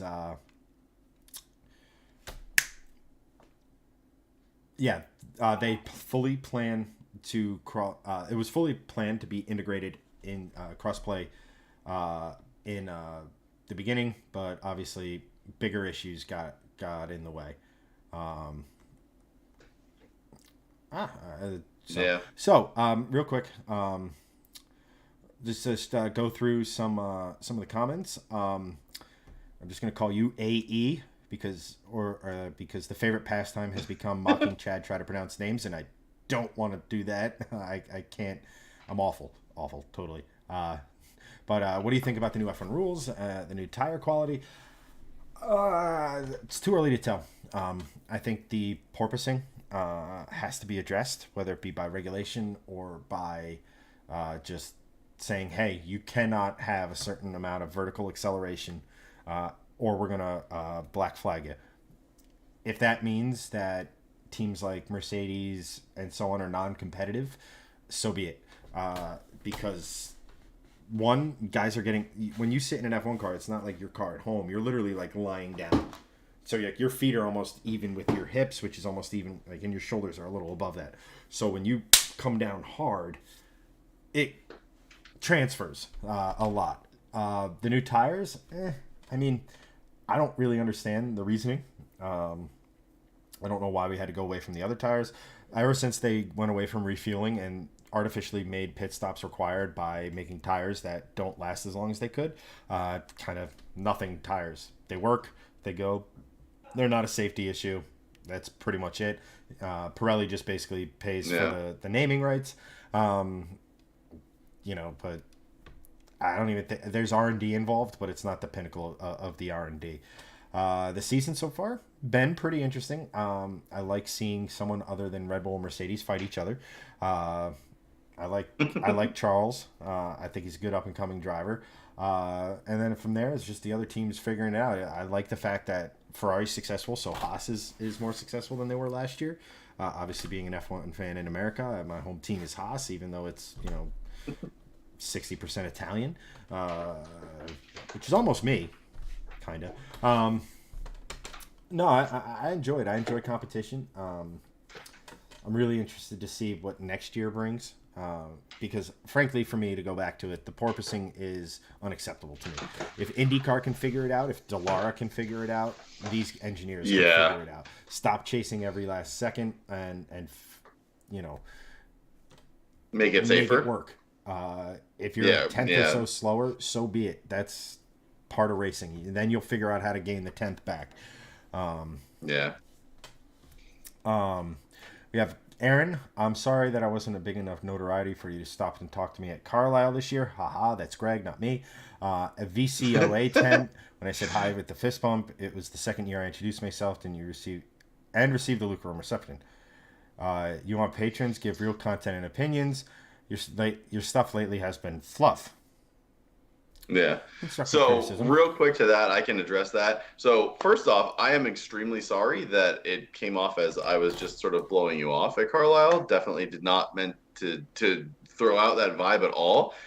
And not to sound like a total dickhead, but I have met literally hundreds of people over the years at Carlisle, and it is extremely difficult for me to keep everyone's name and face in my brain. There's like maybe a dozen people that I recognize every year just because I talk to them on the regular on Facebook. I actually just looked it up, Aaron. We're not friends on Facebook, so please go ahead and friend me personally, and I will absolutely like chat with you and everything. But it has nothing to do with anything about like, giving you a lukewarm reception. It's more of just like, hey, we only have 2 days here. What's up? And then I'm like out and doing other stuff and like talking with other people. So definitely not on purpose. I do that with almost everyone I meet there just because I don't have the time to like stop and talk to every single person. And it makes me sound like, oh, I'm such a huge YouTuber and such a dickhead. Like, douche. It's just not even possible. So like, you just call me a douche? Maybe. Yeah, you would. But no, it's nothing personal. Not at all. It's just like, especially at a place like Carlisle, because there's legitimately thousands of people at like everywhere, and I get stopped by Volvo people, I get stopped by like Saab people, BMW people, Subaru people. Is like, hey, I've seen your Volvo videos, or hey, I've seen this and the other thing. I was like, oh, that's cool, thanks so much for watching, and then I like leave, and like I hope I don't give off like a bad impression. So a lot of this stuff has been fluff lately, just because like Chad said earlier, like we also have lives outside of shifting lanes, and it's just very difficult to like do the balance a lot of the time. So again, super sorry, honestly, like truly, like I'm sorry that I've given off a really bad impression. that you may have been, you know, you had a negative experience. But like seriously, like I'll even go friend you after the stream and we can just chat it out. So not a problem there at all. You know, I don't want it to be like I don't want it to get to a place where it's just like, oh well, I don't like you. I'm like, and it's fine. You don't have to like us, but definitely not. Especially since we've met in person. You know, I don't want that to be like your experience. So totally sorry about that. Um, so yeah, it's been fluff a lot recently because we haven't had the time personally to like really put a lot of effort back into it the way we want to. So hopefully we can for the rest of the year and into 2023. And yeah, just real quick, I'll give my 30-second piece on that, and then we can kind of move on. We're not full time at this. Um, anytime. Oh yeah, not at all. Anytime people come up to me, I almost don't know how to act. Like, I've met people in the street, and hopefully I come across cordial and stuff like that. Sometimes yes, sometimes no.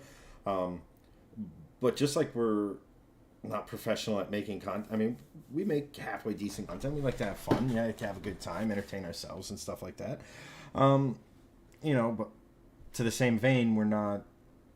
You know, we're new to this too. Like, I went on. I remember going on the trip to the Dragon and trying to figure out talking to people versus doing, you know, the driving that I wanted to do versus making the videos we plan to do and all this other stuff. Like planning that stuff out. You know, we're not professionals at it, and again, if any of you have had a bad experience, it's not our intent, and we apologize. Like Greg said, friend us. We're regular guys. We're not. We have no delusions of grandeur that we're in any way big time, and that's kind of where I will I'll end that off. Yes. Christian says he's got Well Xbox and PC. If he set up races, I'll be there. Greg's gonna lose. Duh. Yeah. I mean, I think probably yes. tonight Yes. I'm gonna kind of go through, do some. I literally have put like maybe 5 minutes into the game, just poking around. So I think start doing a little career if we get enough viewership. I'll try to figure out how to get community races going. And go from there. And all right, fine.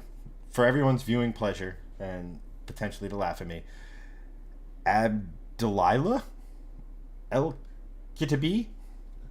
How was that? I think it's so I'm gonna attempt as well just because Yeah. I think it's Abdelilah Abdelilah El Katibi. All right, AE. Let us I know hope who's that that's close. correct. That would be great if it's correct, but it's probably not. Yeah. So yeah. So yeah, tonight should be a good time. I like AE. It's good because it made him laugh. It's great. Or like the AE and what is it?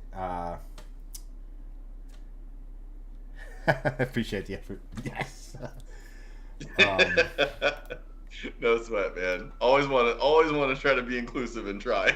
Yeah. Have to try.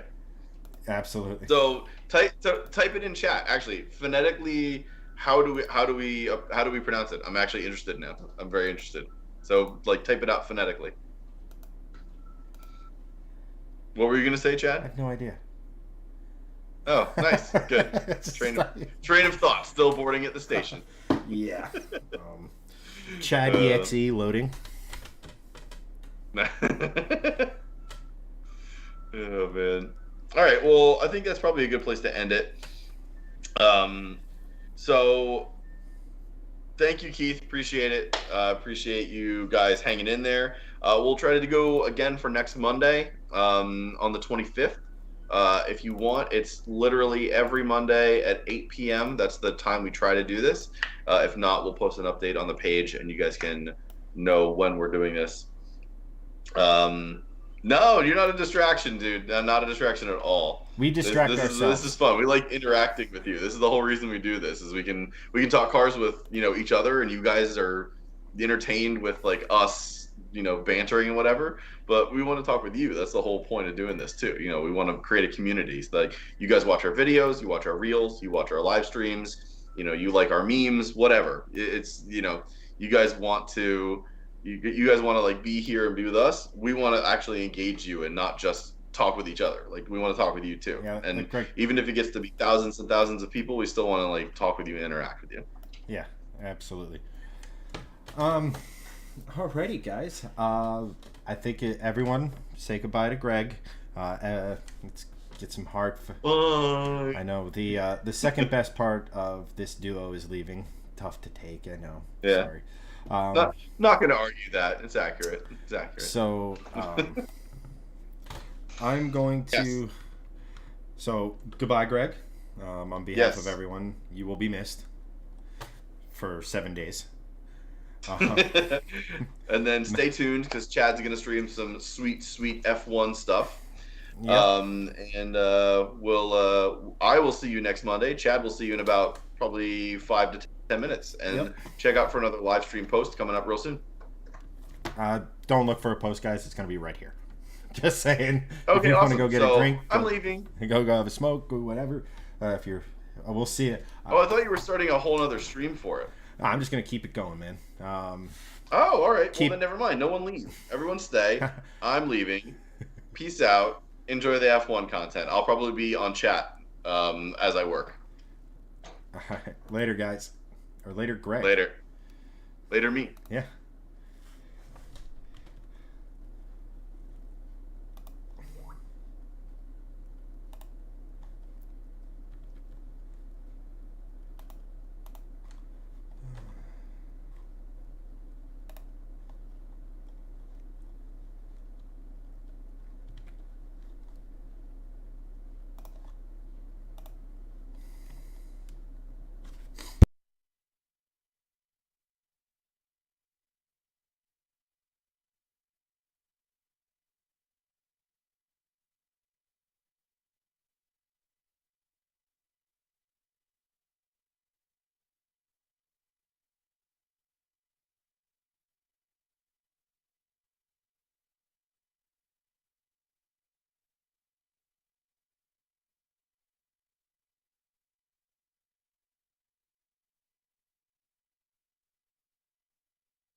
Alrighty, guys, we're back. Ooh, what did I just do? Today, we're trying something new to some of our other viewers and so on. We're gonna dive into EA does a free trial for the new F1 game, so we figured might as well dive into it, see what's what. If you guys enjoy this kind of content, we'll do more of it. So just gotta position my mic here so it's not distracting.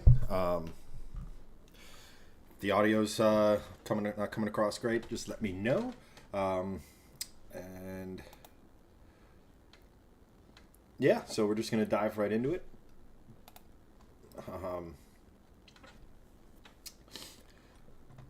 This music is distracting as all hell, so let's see if we can mute that first. If anybody has any suggestions, I'm all ears.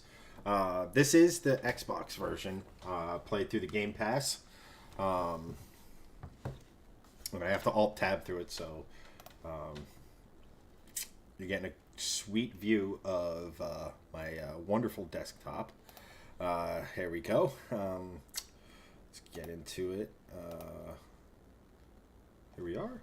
And boom. There we are. Oh, I should probably get the audio. Let me know if the game audio is too loud, guys, because, again, this is... I'm new to this. So, let me know. There we go. There we are.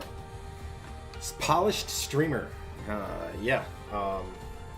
So, real quick in chat, you guys do racing games? Do you guys do this, Gran Turismo? I got kind of played out on Gran Turismo, if that makes any sense.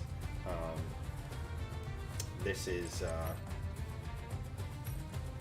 let's go audio, music. Actually, I don't know if this music is copyrighted, so we're just gonna mute it so I don't get DMCA'd here. My first ever attempt at this. Main commentator. Anthony Davidson is here once again for today's Grand Prix. And a Red Bull rounds off the grid. We'll stick with David Croft. His buttery smooth voice. So, what I think is kind of cool is you can do, you can do this. I'm definitely going to check out the 2-player career mode. I think it's a buddy of mine and I are going to hop onto this as soon as I figure out how to get my PlayStation. As soon as I figure out how to get my PlayStation hooked up via the capture card and all that other boring stuff that nobody really cares about on the technical side. See here.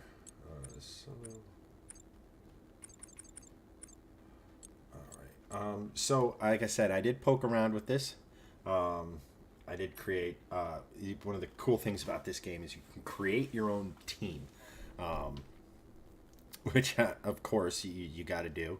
So I kind of started that. Kind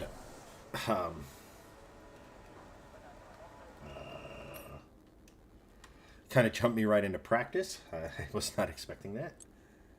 Resource points, upgrade. All right. Session info.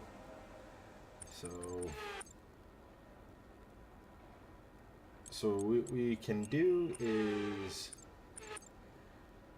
let's just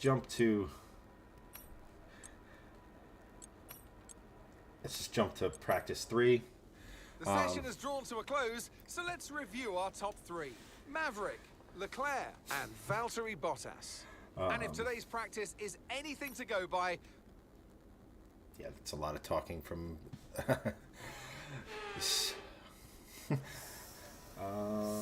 Session info...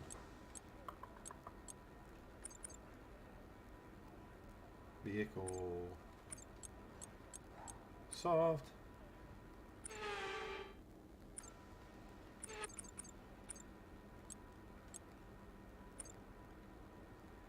Alright, so let's, I guess, hop in. I'm going to have to relearn the track.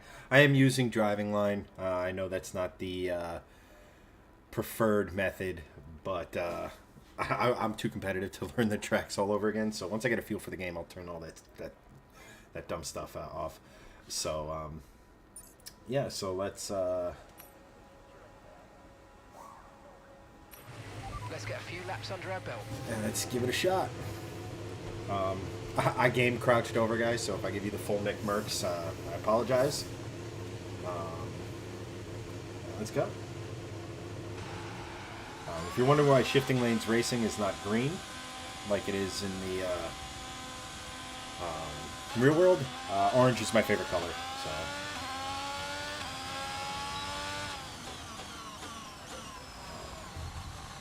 And we're off.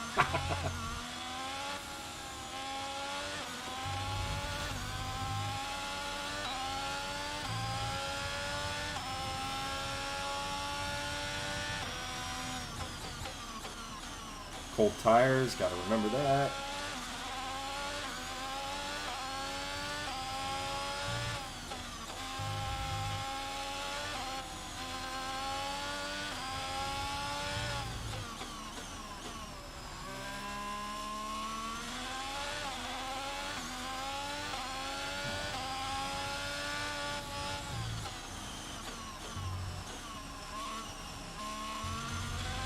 Okay, just want to remind you to keep an eye on your tyre temperatures, which you can do on the temperature panel of the MFD. We monitor carcass temperature and surface temperature, and you'll get the best performance when they're both inside a normal operating window. Surface temps tend to fluctuate faster, so try a few laps with the data open and get a feel for how to control them.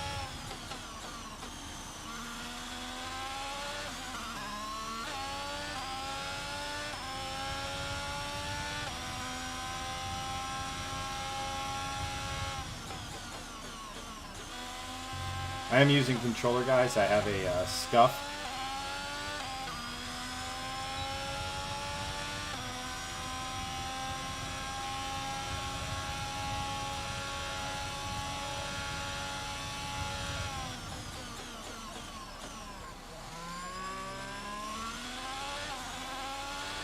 And to those of you who are new to this, I'm not a pro at this. I am using, obviously I'm not in a sim rig or have a wheel. Let's go successful. Maybe we'll do something like that.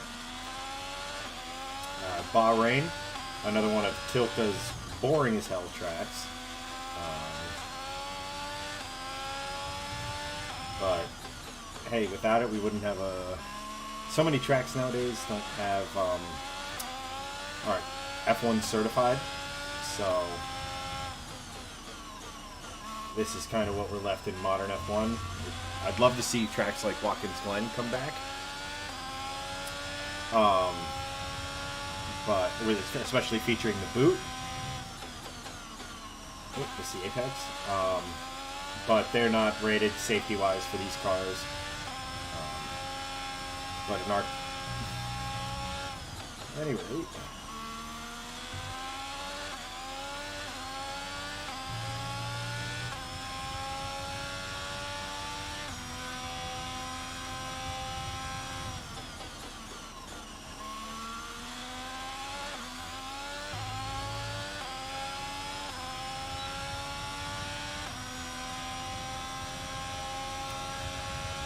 trying to figure out where DRS is, but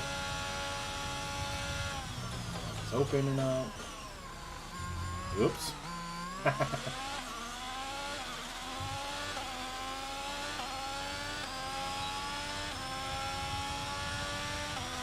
Alright. Looks like a Red Bull in front of us.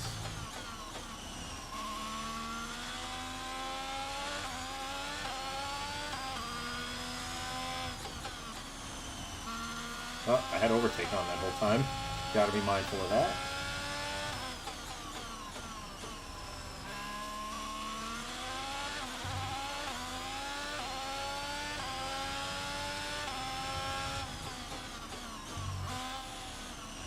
Oh, got greedy.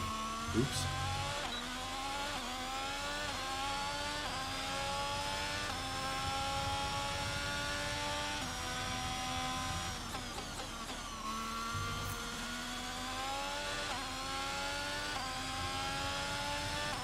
Some sort of token.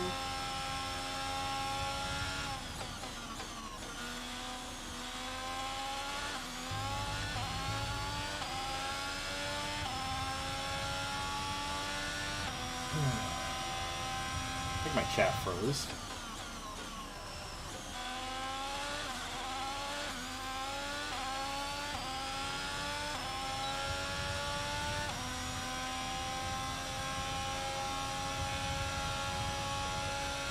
DRS, I'm not sure what's going on there.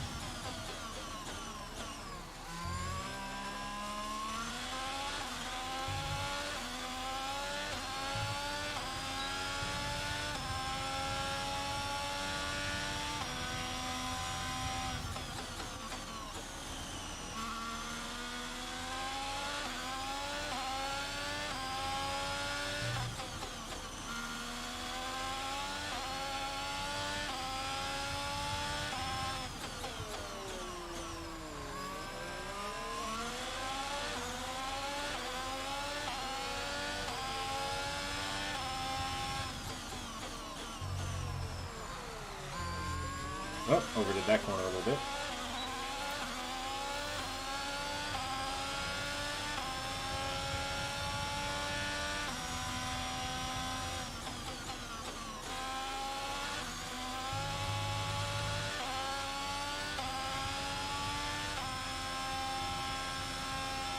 Oops. Oh boy.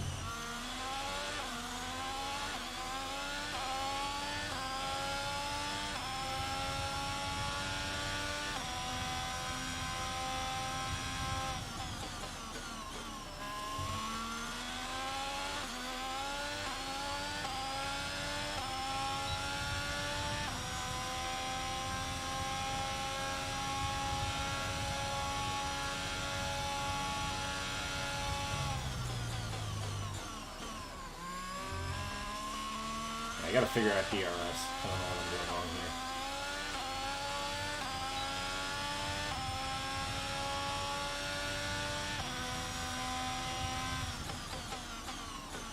Oh boy.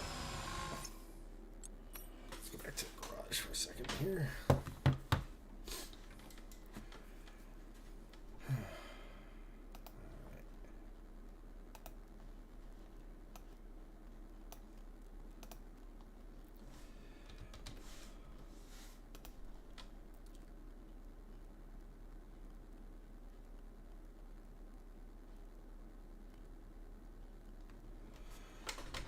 What does it take to be rated? A lot of things like mostly it's safety. So runoff areas. If you like, just look at like Coda for example, like how wide the runoff areas. If you look at like a Watkins Glen, those tracks have it's all Armco, and in a modern F1 car, Armco is it's just not. They prefer safer barrier stuff. These. And things like that, but no, it is pretty interesting. Some old tracks are kind of grandfathered in. Look at Monaco, which there's a lot of heated debate around Monaco, where is it a track that's no longer suited for the modern F1 car? It's tough to say. I mean, technically no. But when you think F1 and the pomp and the circumstance and the glitz, the glamour, the wealth, everything that goes along with that, it is quite a bit.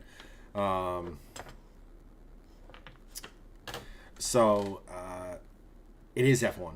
So it's hard to think, but like it's hard to believe. But the track's so slow comparatively speaking to like some of these other tracks that you need. And it kind of gets away with it and things like that. So, what was I doing? Right. Trying to...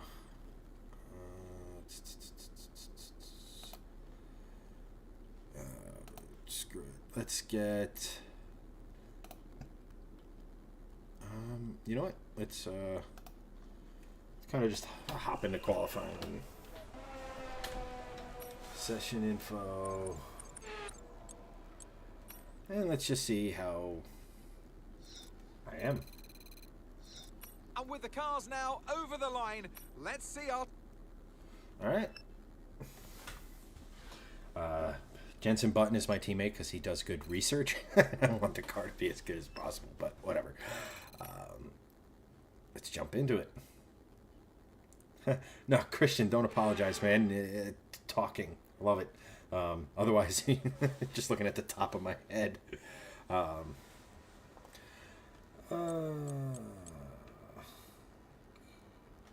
setup.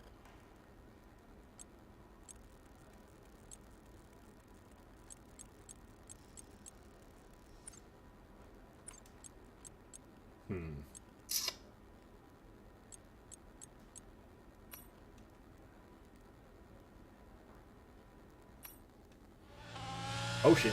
I didn't mean it. Alright, let's get it.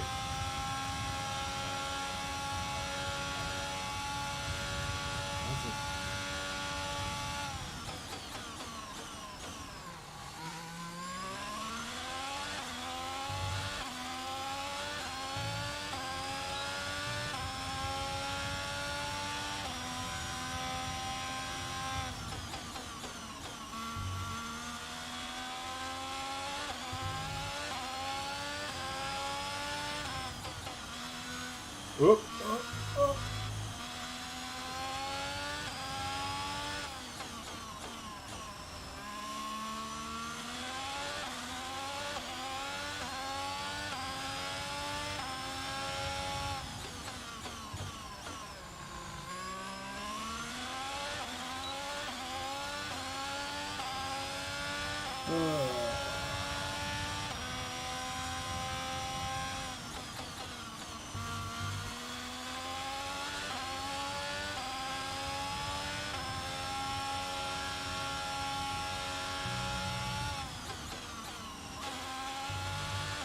A little rough there.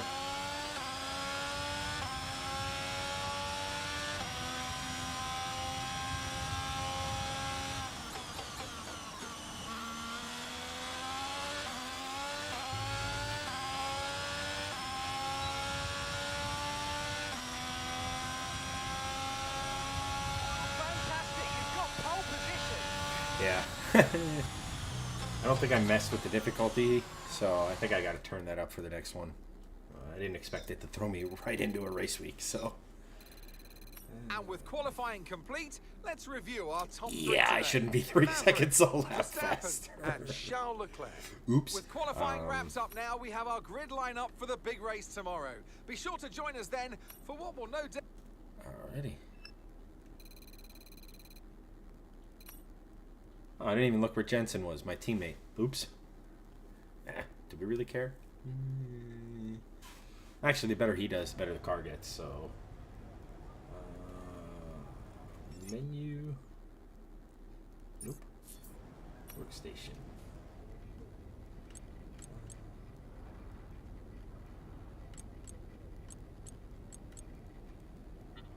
Oh, I can't. Alright. I guess we...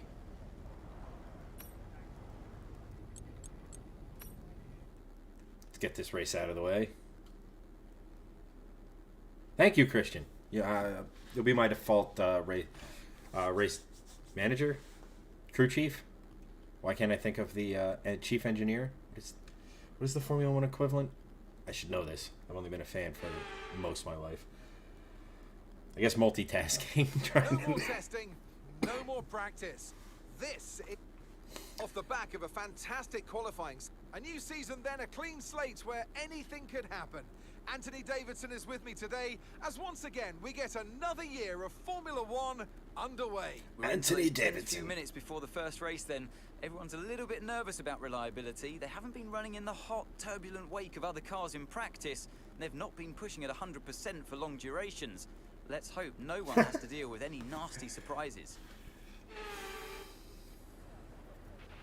First race of the season and you're on pole. Let's bring home a win today. Yeah, that's good. Alright, to start. Hold X to engage the clutch. Okay, pull the clutch in, hold it there until the start. Let's build the revs up and hold them. Oh, this is really hard. Up. Okay, so that's the start we were looking for.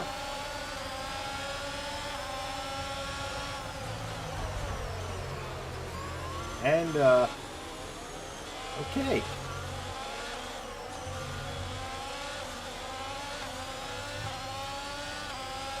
5 lap. Okay. Alright, so we completely got caught napping at the start.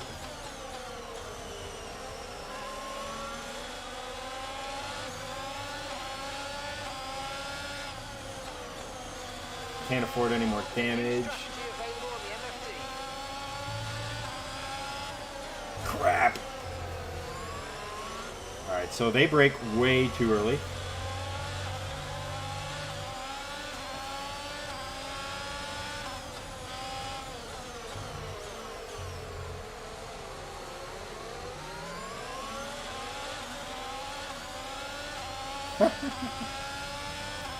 Yeah, the braking's what's catching me out.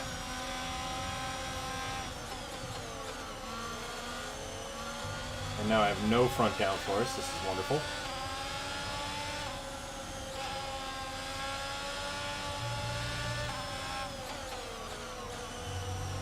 Lando dealt with. Hey, look, guys. No porpoising.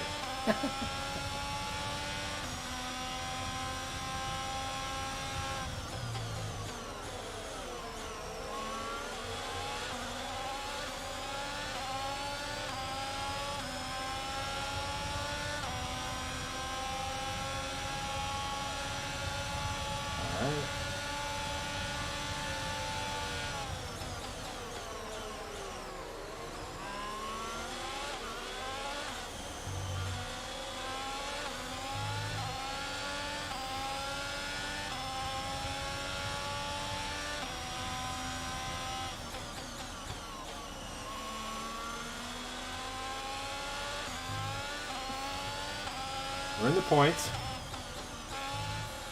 God, that...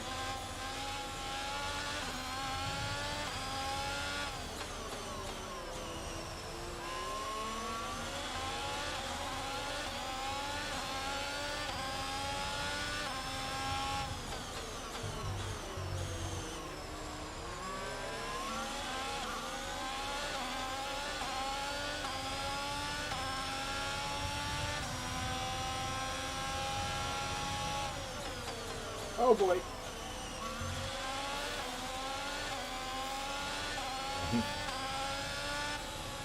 Oh, I wasn't paying attention. And not again. Oh my god.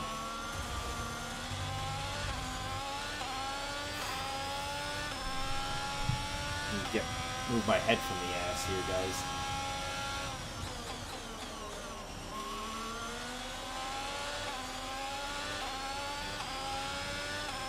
Hopefully get a little tow. Somehow set fastest lap on that abomination.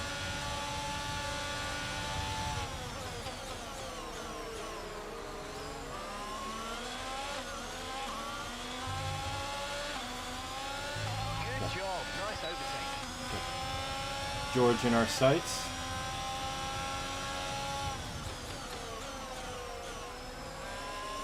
A little aggressive. Need to be closer.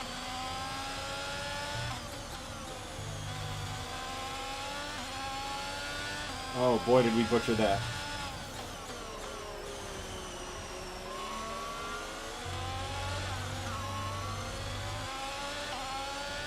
Upshifted me for no good reason. That was fun. I'm getting rear-ended from behind. That's also fun.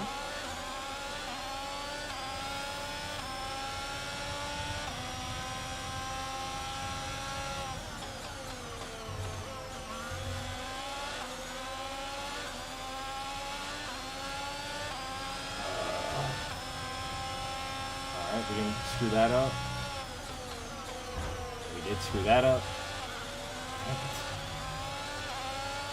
Do a wheelie. If I knew, I would. As you can see, I'm having a hard enough time just paying attention to where I am on track. Oh, Verstappen just put up the fastest lap of the race so far. Max.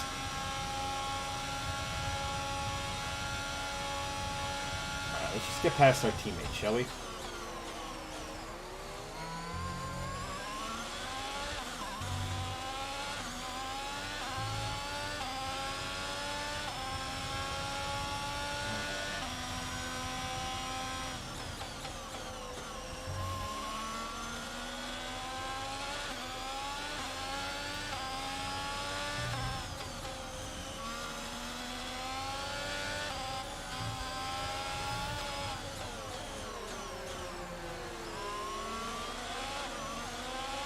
Maybe use some liberties with the track limits there.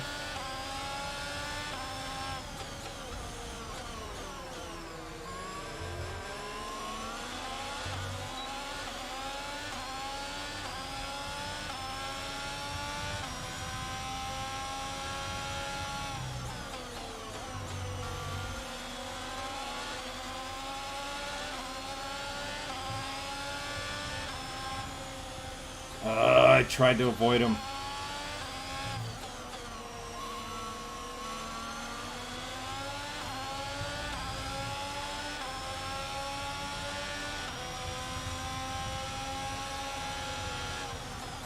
Two for one special. Okay. I think that was Bottas's corner.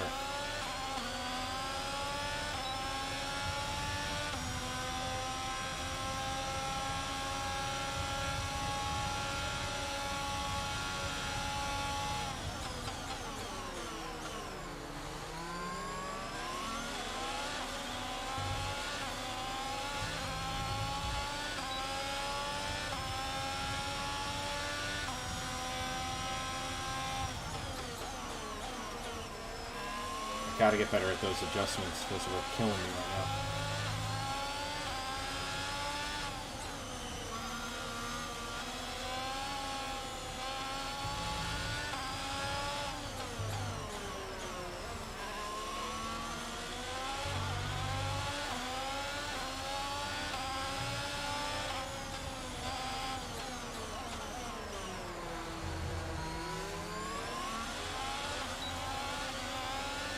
Just much better out of the corners than I am, because I'm probably taking the worst line.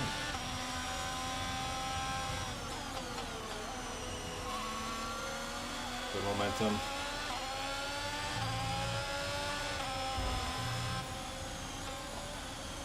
All right.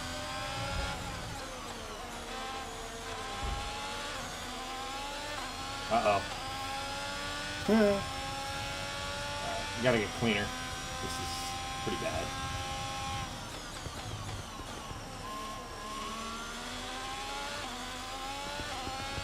And of course, Max wins my first race. Oh, this is torturous. Oh, shit. Okay, pick up rubber. Alright, I finished fourth with all the collisions and stuff. I probably should be disqualified. No shot at my driver of the day. I am not. Brilliant stuff from Red Bull.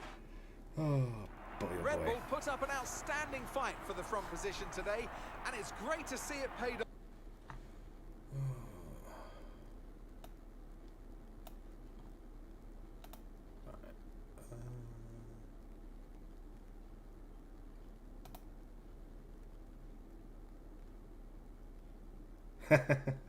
I agree, Keith. We sent it. We had a little too much full send there.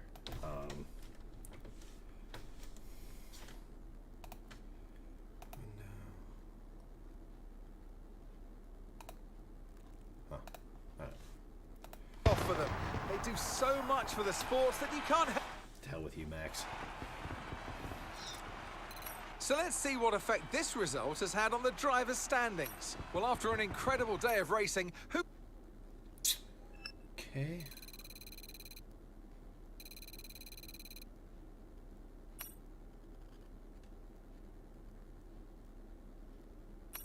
Ooh, didn't get the podium. That's the sponsorship stuff, which is kind of cool. Gives you money, all that fun stuff. Now for the stuff I have no idea what I'm doing. Morning, boss. This week's income from the sponsors is cleared, and we're making Yeah, good Christian, profit against our running costs. Personnel, go to event. Yeah. Turns out you need to be paying attention to the lights instead, not the clutch. It's just I'm using a scuff, and it was either full throttle or no throttle, so that was a little.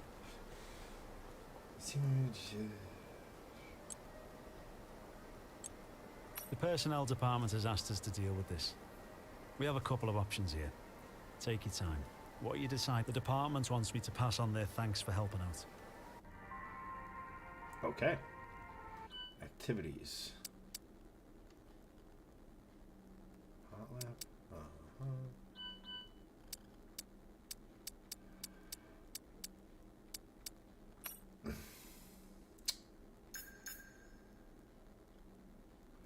So if their morale is low, that means they're probably going to fail. So let's improve our arrow, shall we?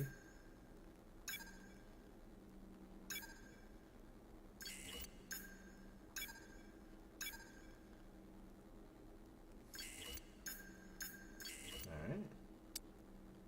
How many points do we got left? Development failed. Nice.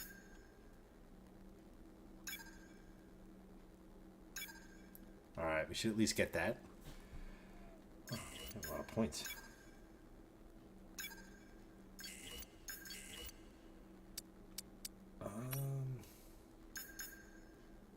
Spark plugs. Exciting. 20% failure. Means 80% chance of success. Let's go.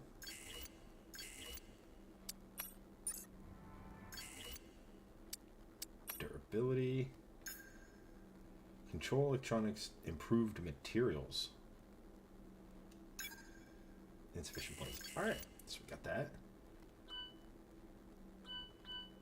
Vehicle. Alright, I guess this is our engine. Corporate. More points to get another sponsor. Standings.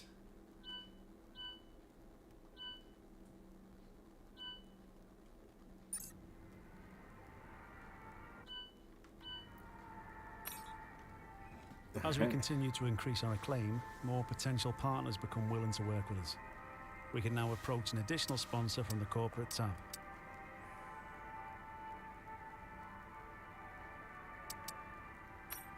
Dive into that later. Where are we? The Jeddah Street Circuit. Menu. There we go. Settings.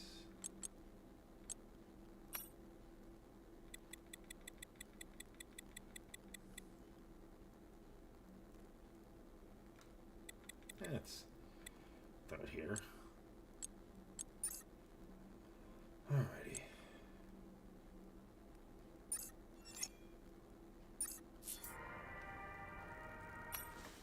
It's a good race weekend.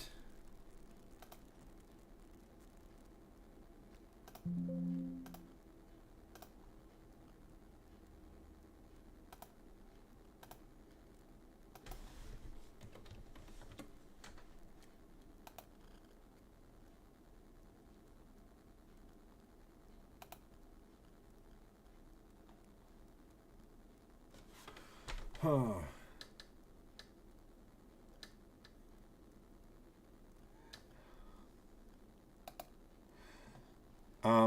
Other games I enjoy. Like I said, I do enjoy game. Do enjoy. Excuse me. Gran Turismo is a game I enjoyed. I do a lot of like FPS, first-person shooters. So right now it's Warzone. I know COD's in a weird state until Warzone 2 comes out, but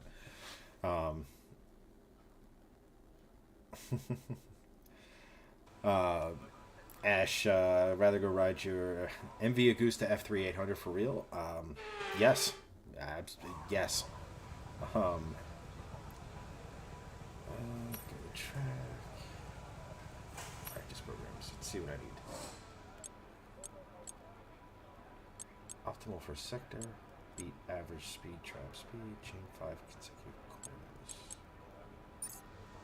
Let's see how we do.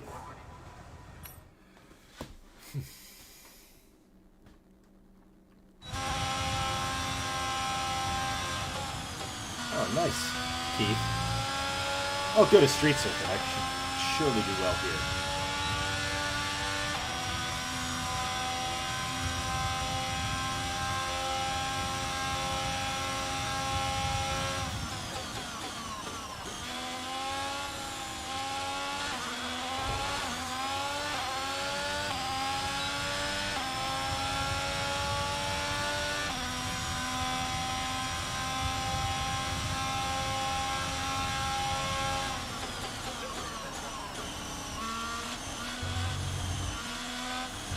Almost didn't see the chicane.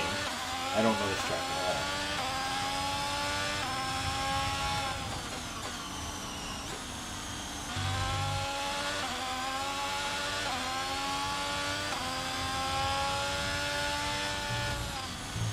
Oh boy.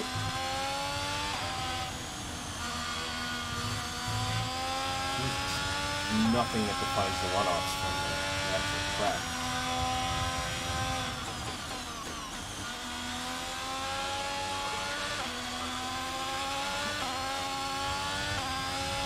I have to give him the other guy.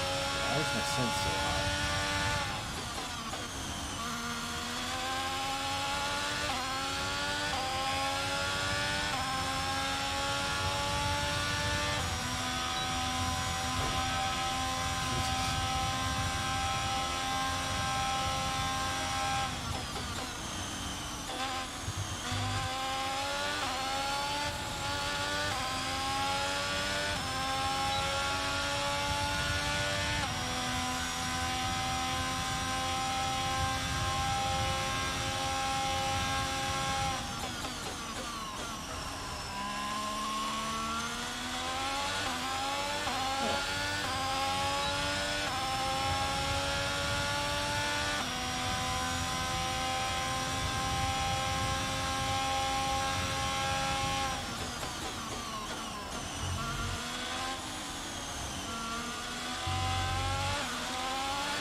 Sorry, this is taking quite literally all of my concentration. Oops.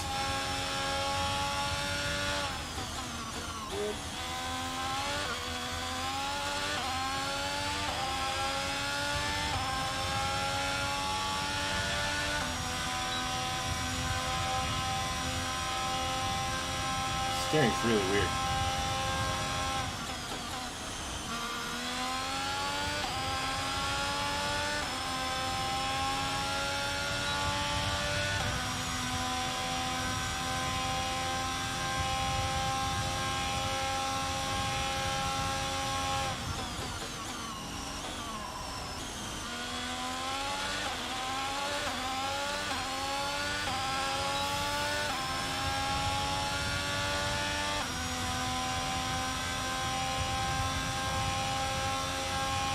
Ton of time at the end there. Too hot.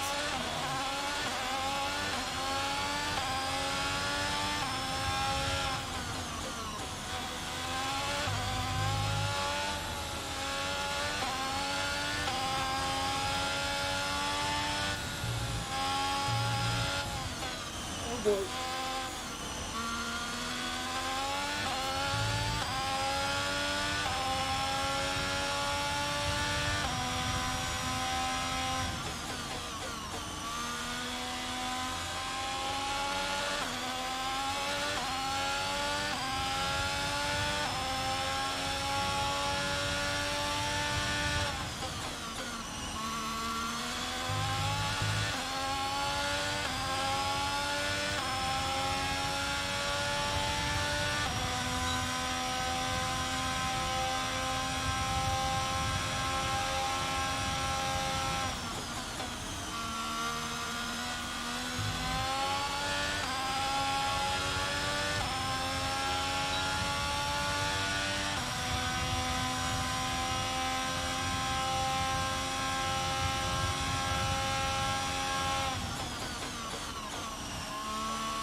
Second and a half behind.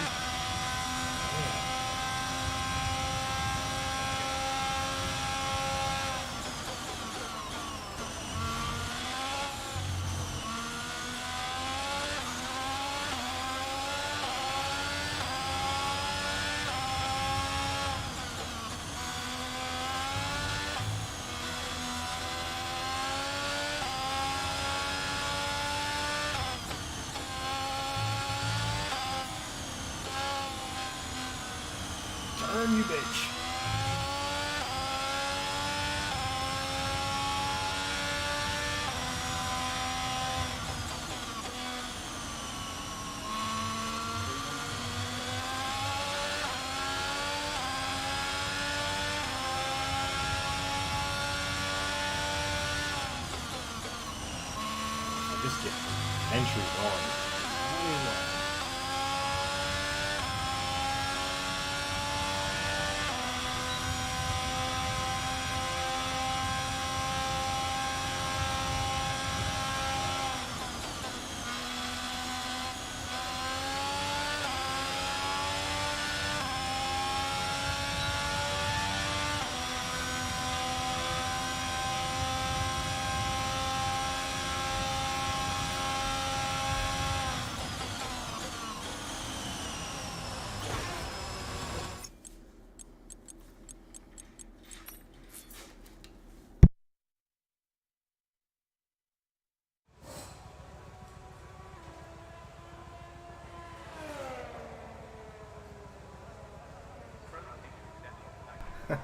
I don't think Greg has picked Car up repairs COD in have set us 10 back a years. little. No, I'd be down. I mean,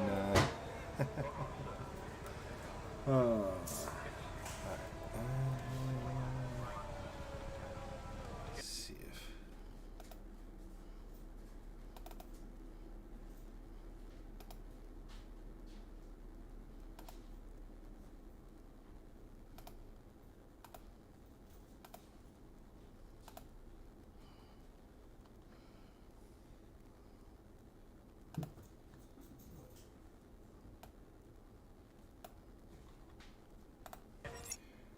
Go back to it? Does that work?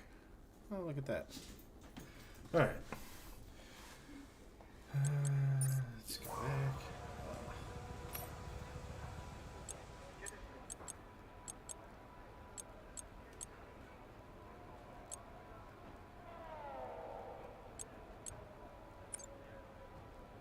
I don't know, what do you guys...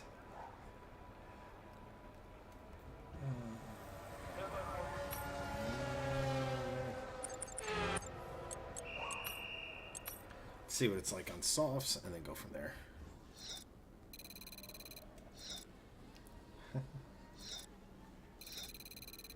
It's time to remind ourselves of our top three, who are Bottas, Button, and Carlos Sainz. Sadly, not so bad. Just unfortunately, I've got to not be terrible at the start. Don't know how to do that. You know what? Let's mess around with...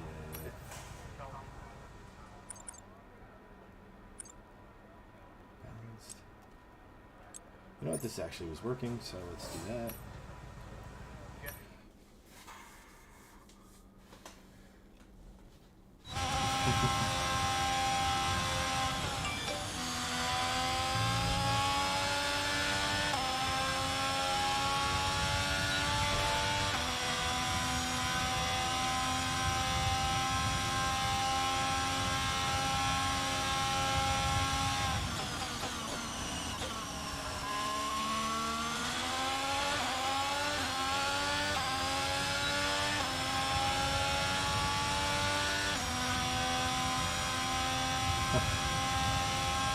Yeah, downforce is key, Christian. I will agree with you there.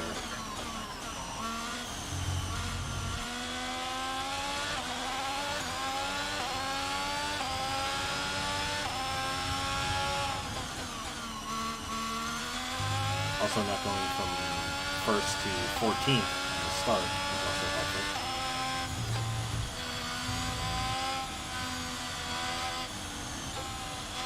That transition there.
If I make it through this race without hitting anything, it's going to be a small miracle.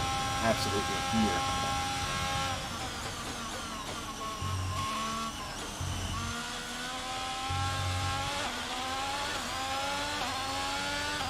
Miami's going to be a nightmare, isn't it?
Probably move my face cam, shouldn't I?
Barely.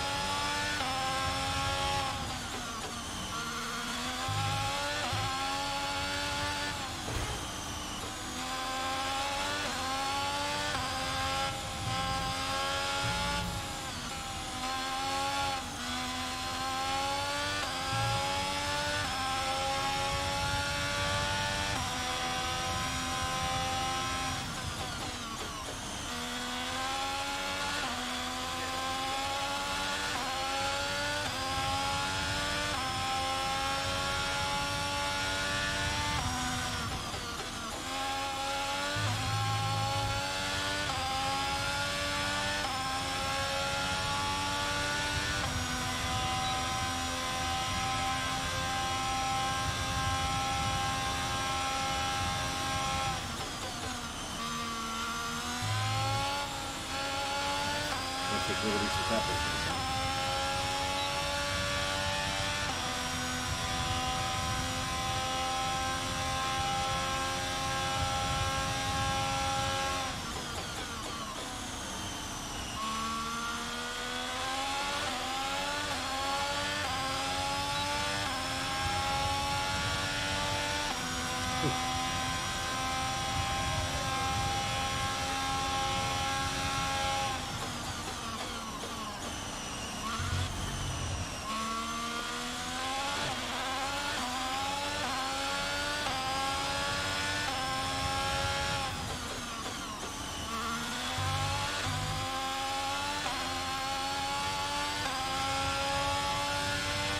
Whoops. Alright. I think though that many else pushing it means I'm completely qualified to just jump right. Let's give this qualifying thing a shot. The session has drawn to a close, so let's review our top three. Leclerc, Nice. Fifth.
Damn it.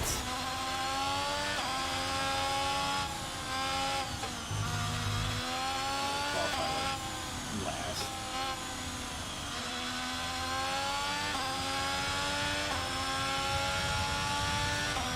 Ghost Verstappen is in front of me.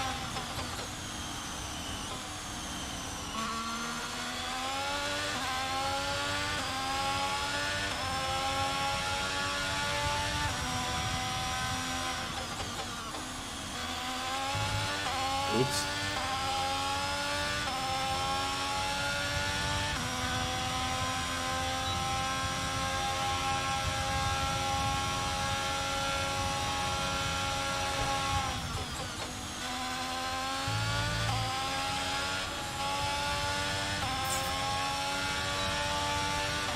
Take him down.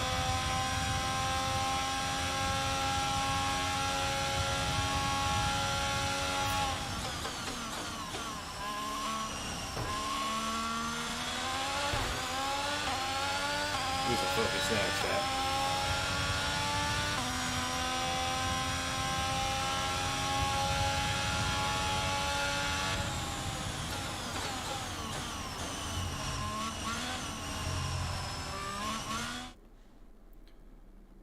Let's put this back over here. Whoops.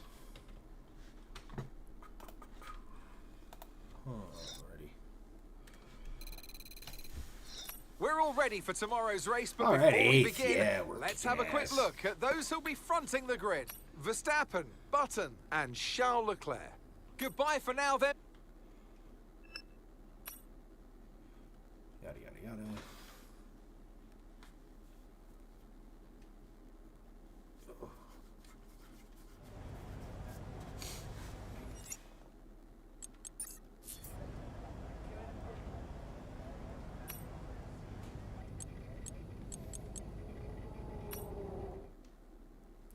Well, let's try not to be too fucked up.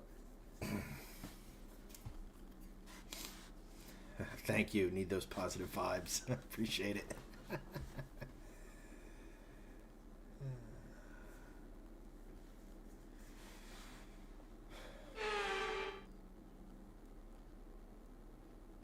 We're here today on the shores of the Red Sea in the Lower Hijaz Mountains to visit one of the newest circuits on the Formula One calendar. We're in Jeddah, home to what we all hope is going to be a thrilling Saudi Arabia. Before we begin, let's take a quick look at the grid lineup for today's race. Max Verstappen put in a fantastic lap yesterday, and he'll start from pole position. And Jenson Button completes the front row. As we continue through the rest of the grid today, we have Leclerc, Sainz, Anthony Davidson joins me once again in the commentary box, and it's fantastic to have you with us. Sorry. Do you guys want to see now these that we've got some cutscenes? good points on the board, let's continue this form.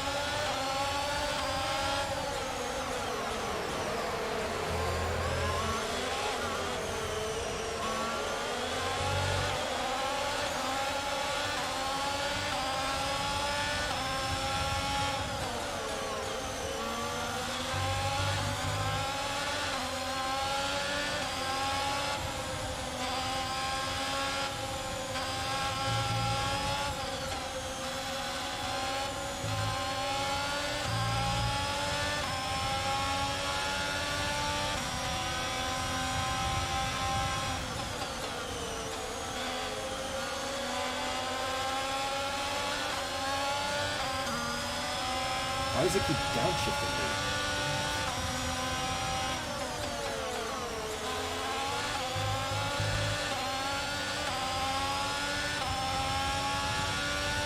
All right, let's focus now for the rest of the race.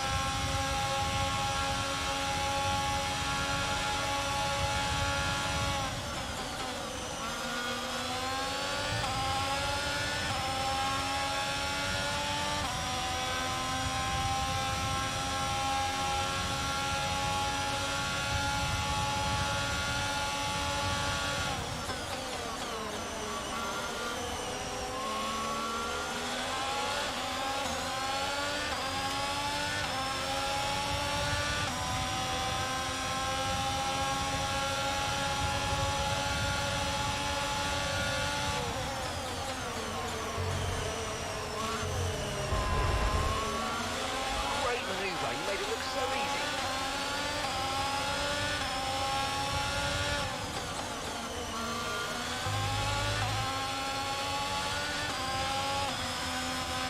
Oh, I shouldn't have got to this.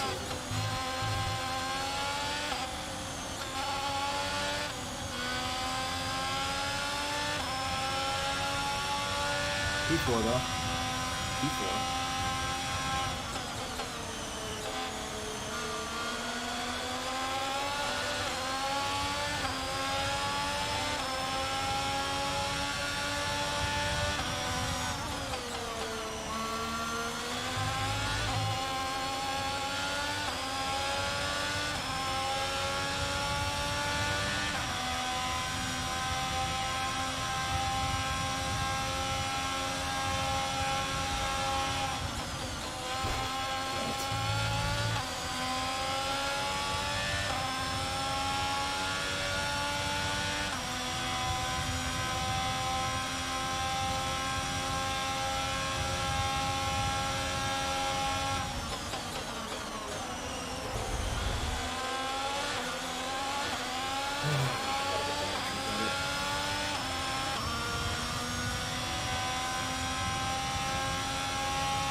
I'm afraid you've been given a time penalty for that last incident, mate.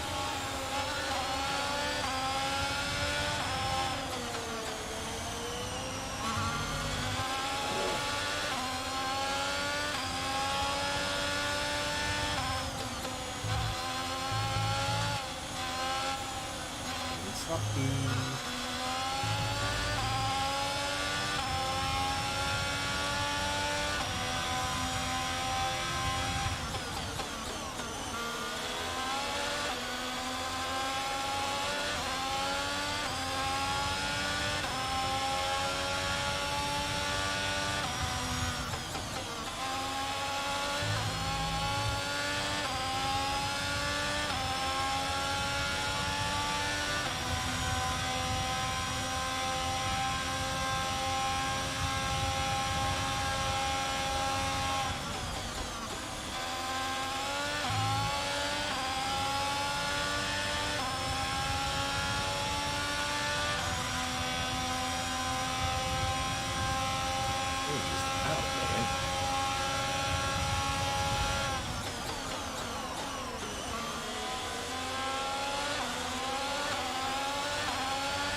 Can I use DRS?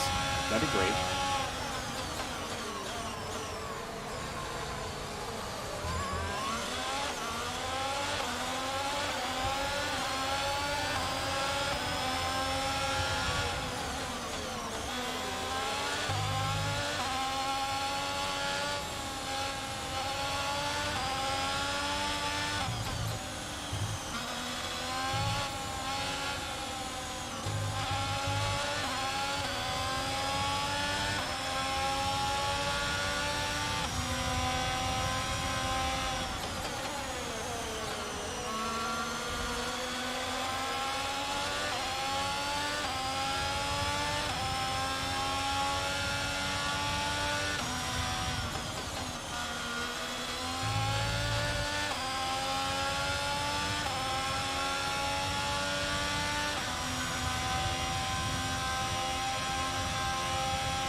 You're saying, Christian, about that downforce?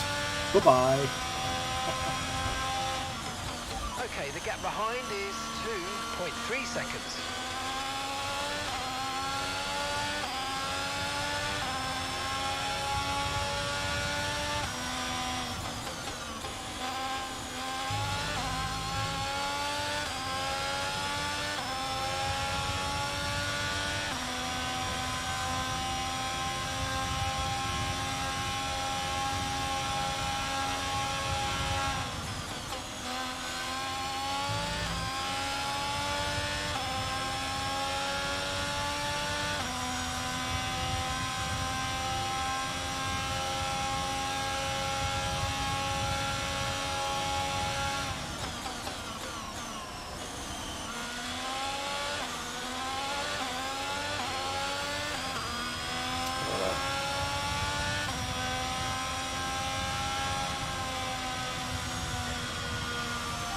Race over. Take care of the car on the way in.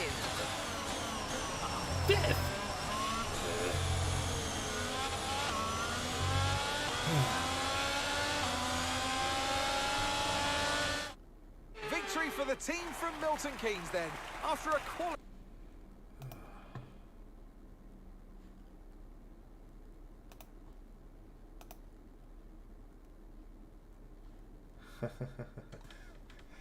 Punch some Warzone. Boy. At least I got the start right that time. I think we don't quit till we get a win. What time is it? 10, 15, 11?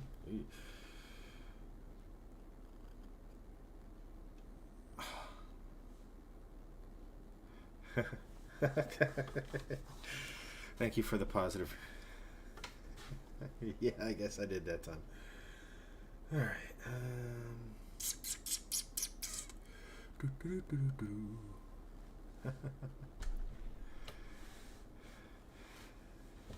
All right.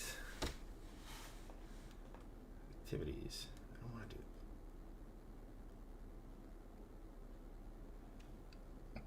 No.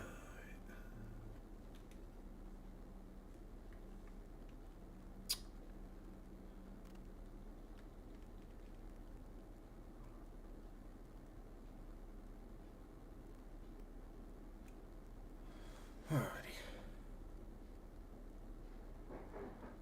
Thanks, Christian. I need it. Yeah, I think we'll sorry guys, I'm just actually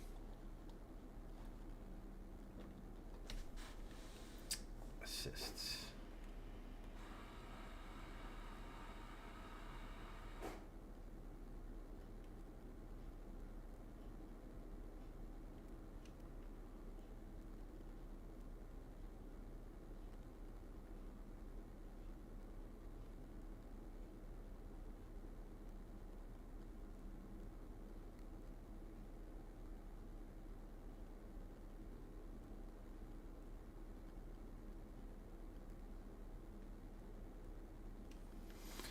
All right, what do we got here?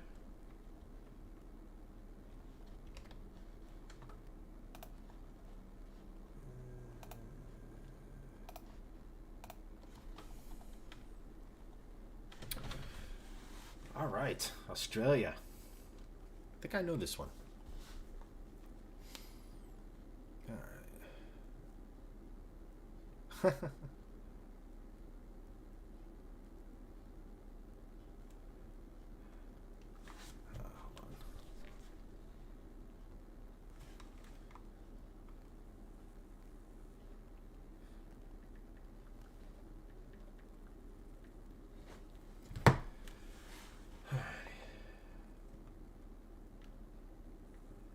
Let's just go straight to P3 because we're going to race on the reds. Alrighty. Alrighty.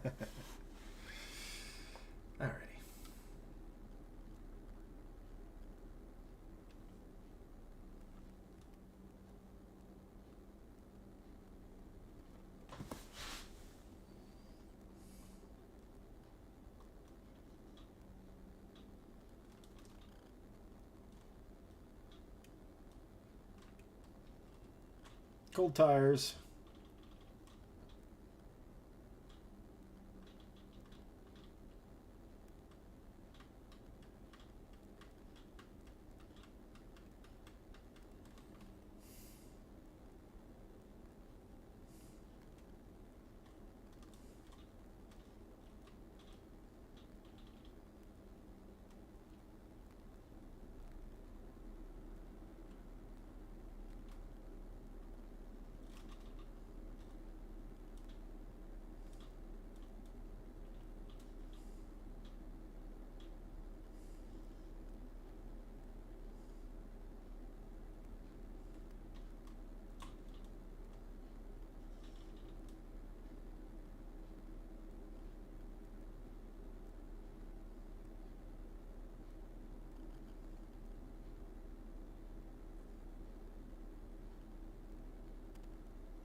Whoopsies.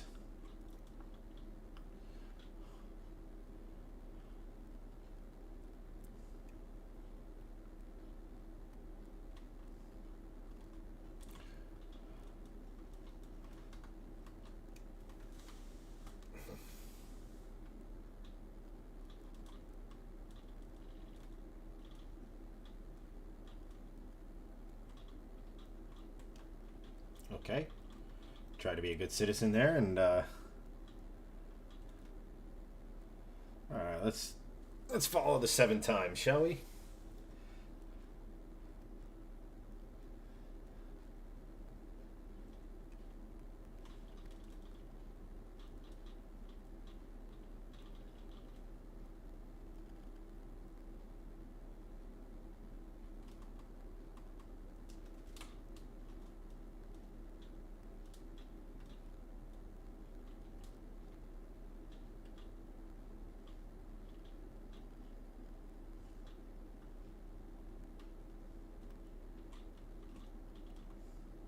Hmm.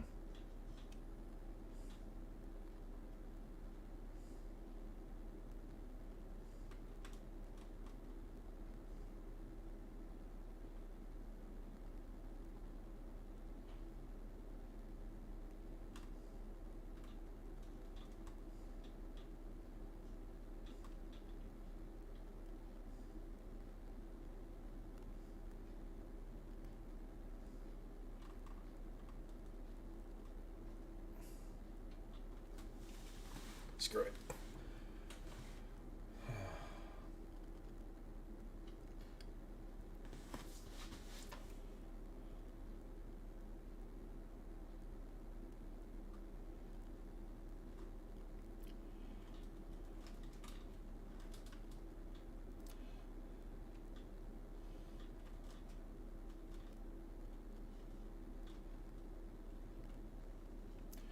Damn it.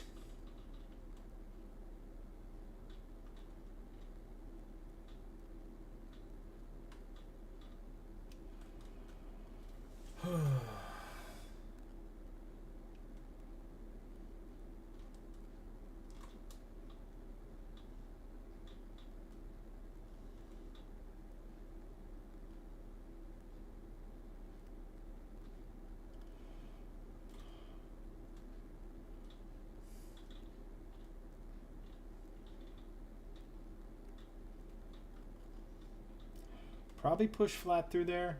I don't know.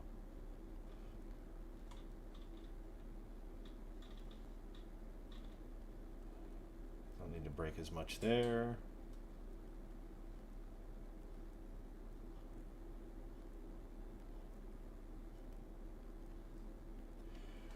All right.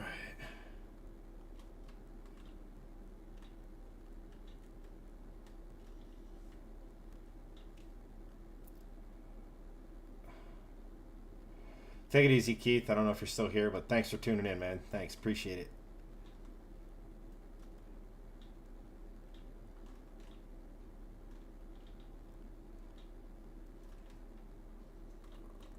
I really got to woe it down in that corner.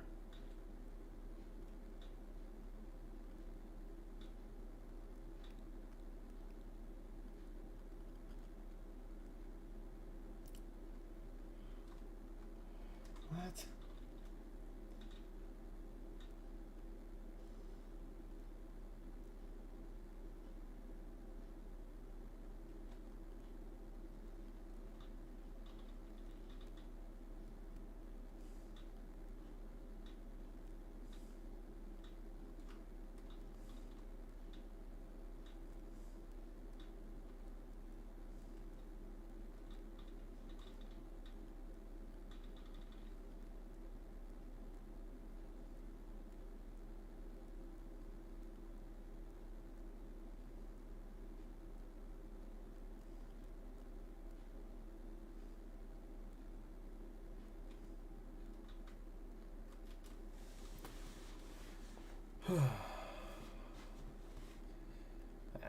let's just go straight into quali. Like, I probably should be doing these missions to get the car better, but eh. All right.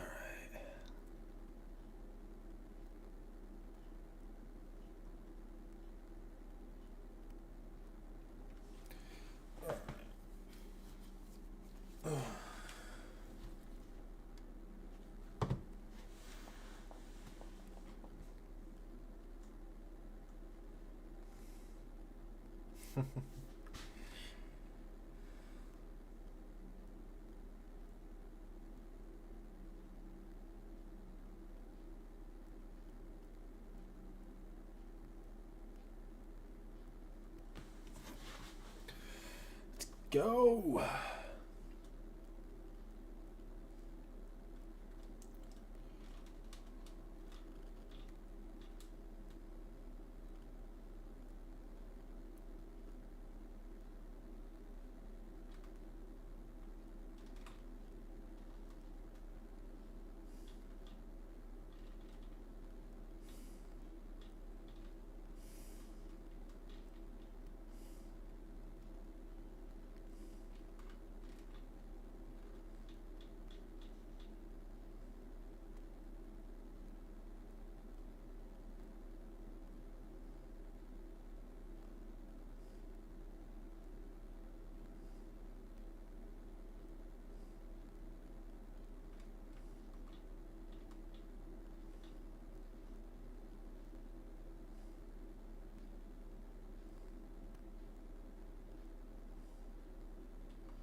Gotta break sooner.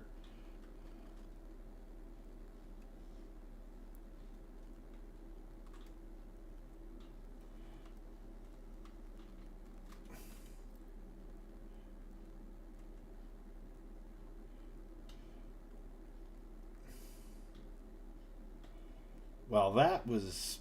Fuck. Damn it.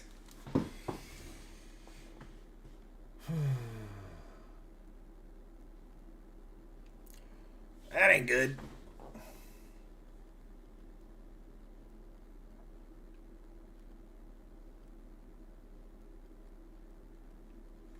Fuck.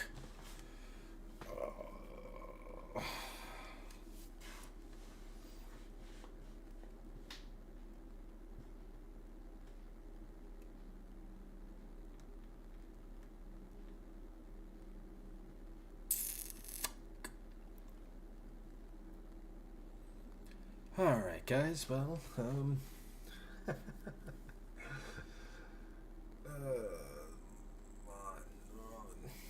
the mistakes are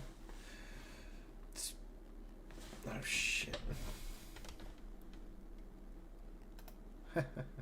Sorry about that, guys. Welcome to the Australian Grand Prix in Melbourne for what no doubt will be an intense day of racing. Can you tell it's the first time I've streamed games? Whoops.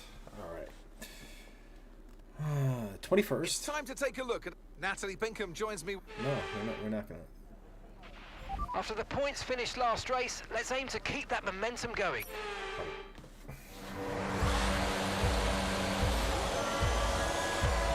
Okay, you've got a drive-through penalty.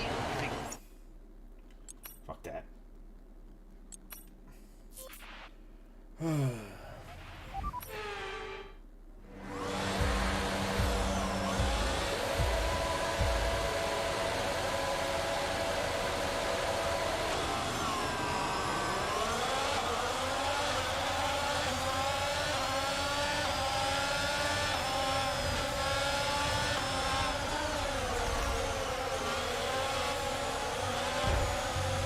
Okay, mate, that was an illegal manoeuvre. You've got to cede that position or we'll receive a penalty.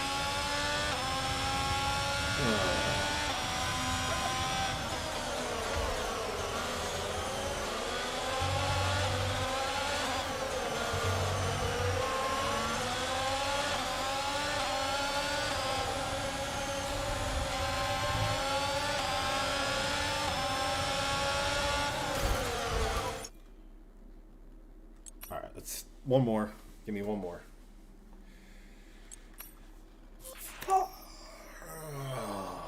Come on. After the...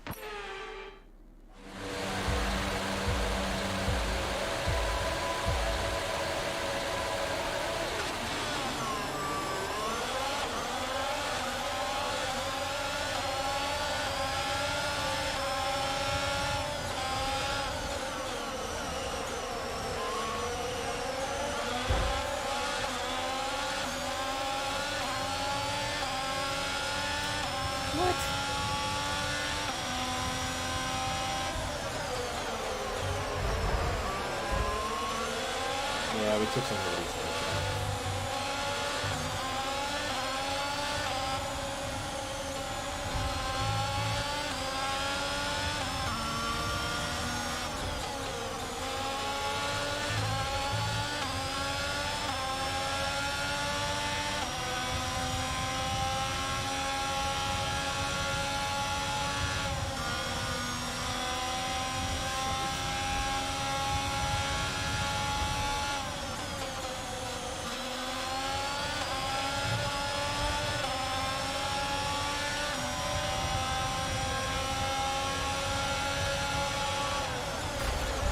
Come on. Jesus Christmas. God damn it. Fucking break it.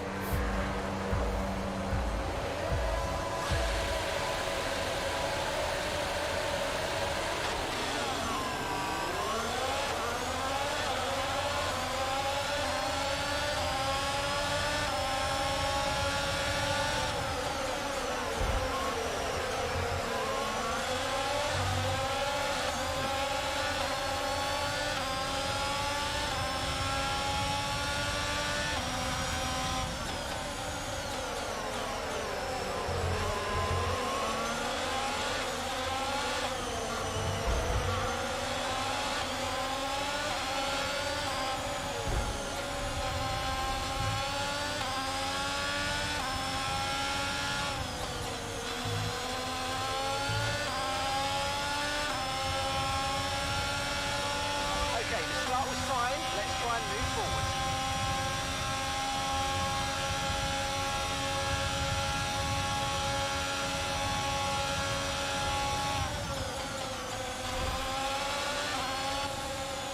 Come on, car, turn.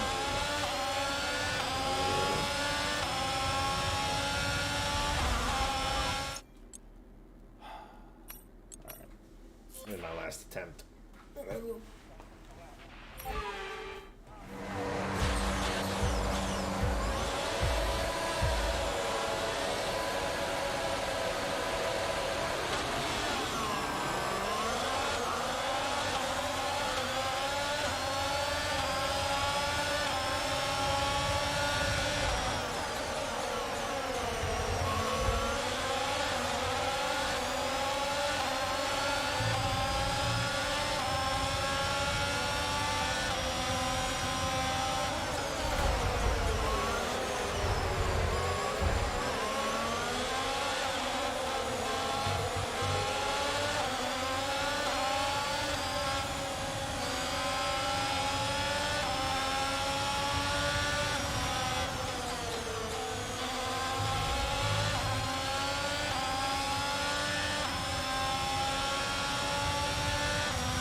Okay, we've been given a time penalty. Alright.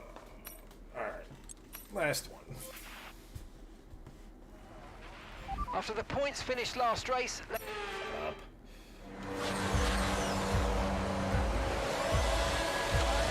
drive-through penalty. You've got a drive-through penalty.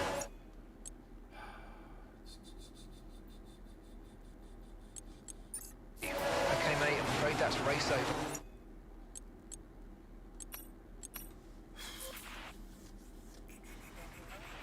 Okay, now that we've got...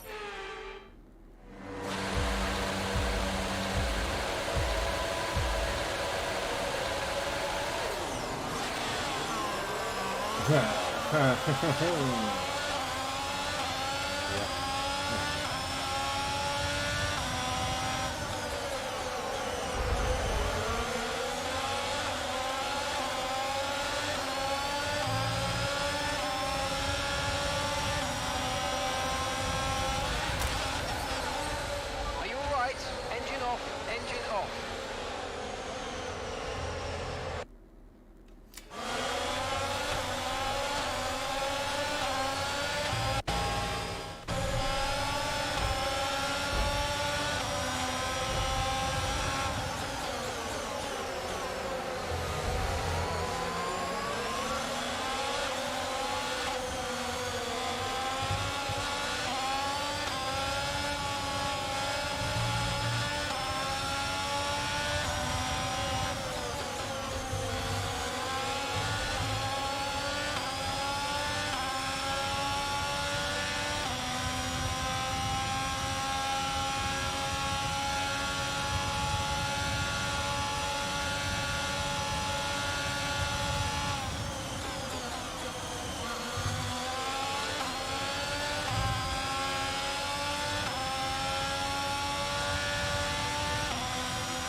Take it.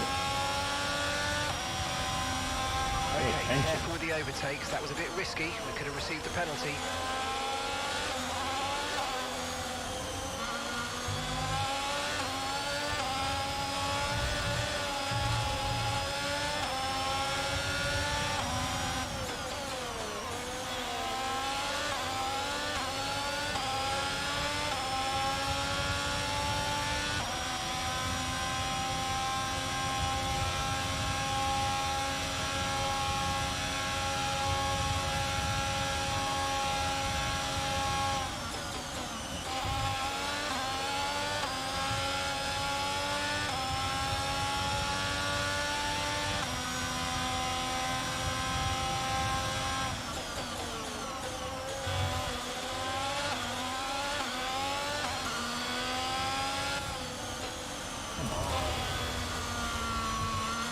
All right.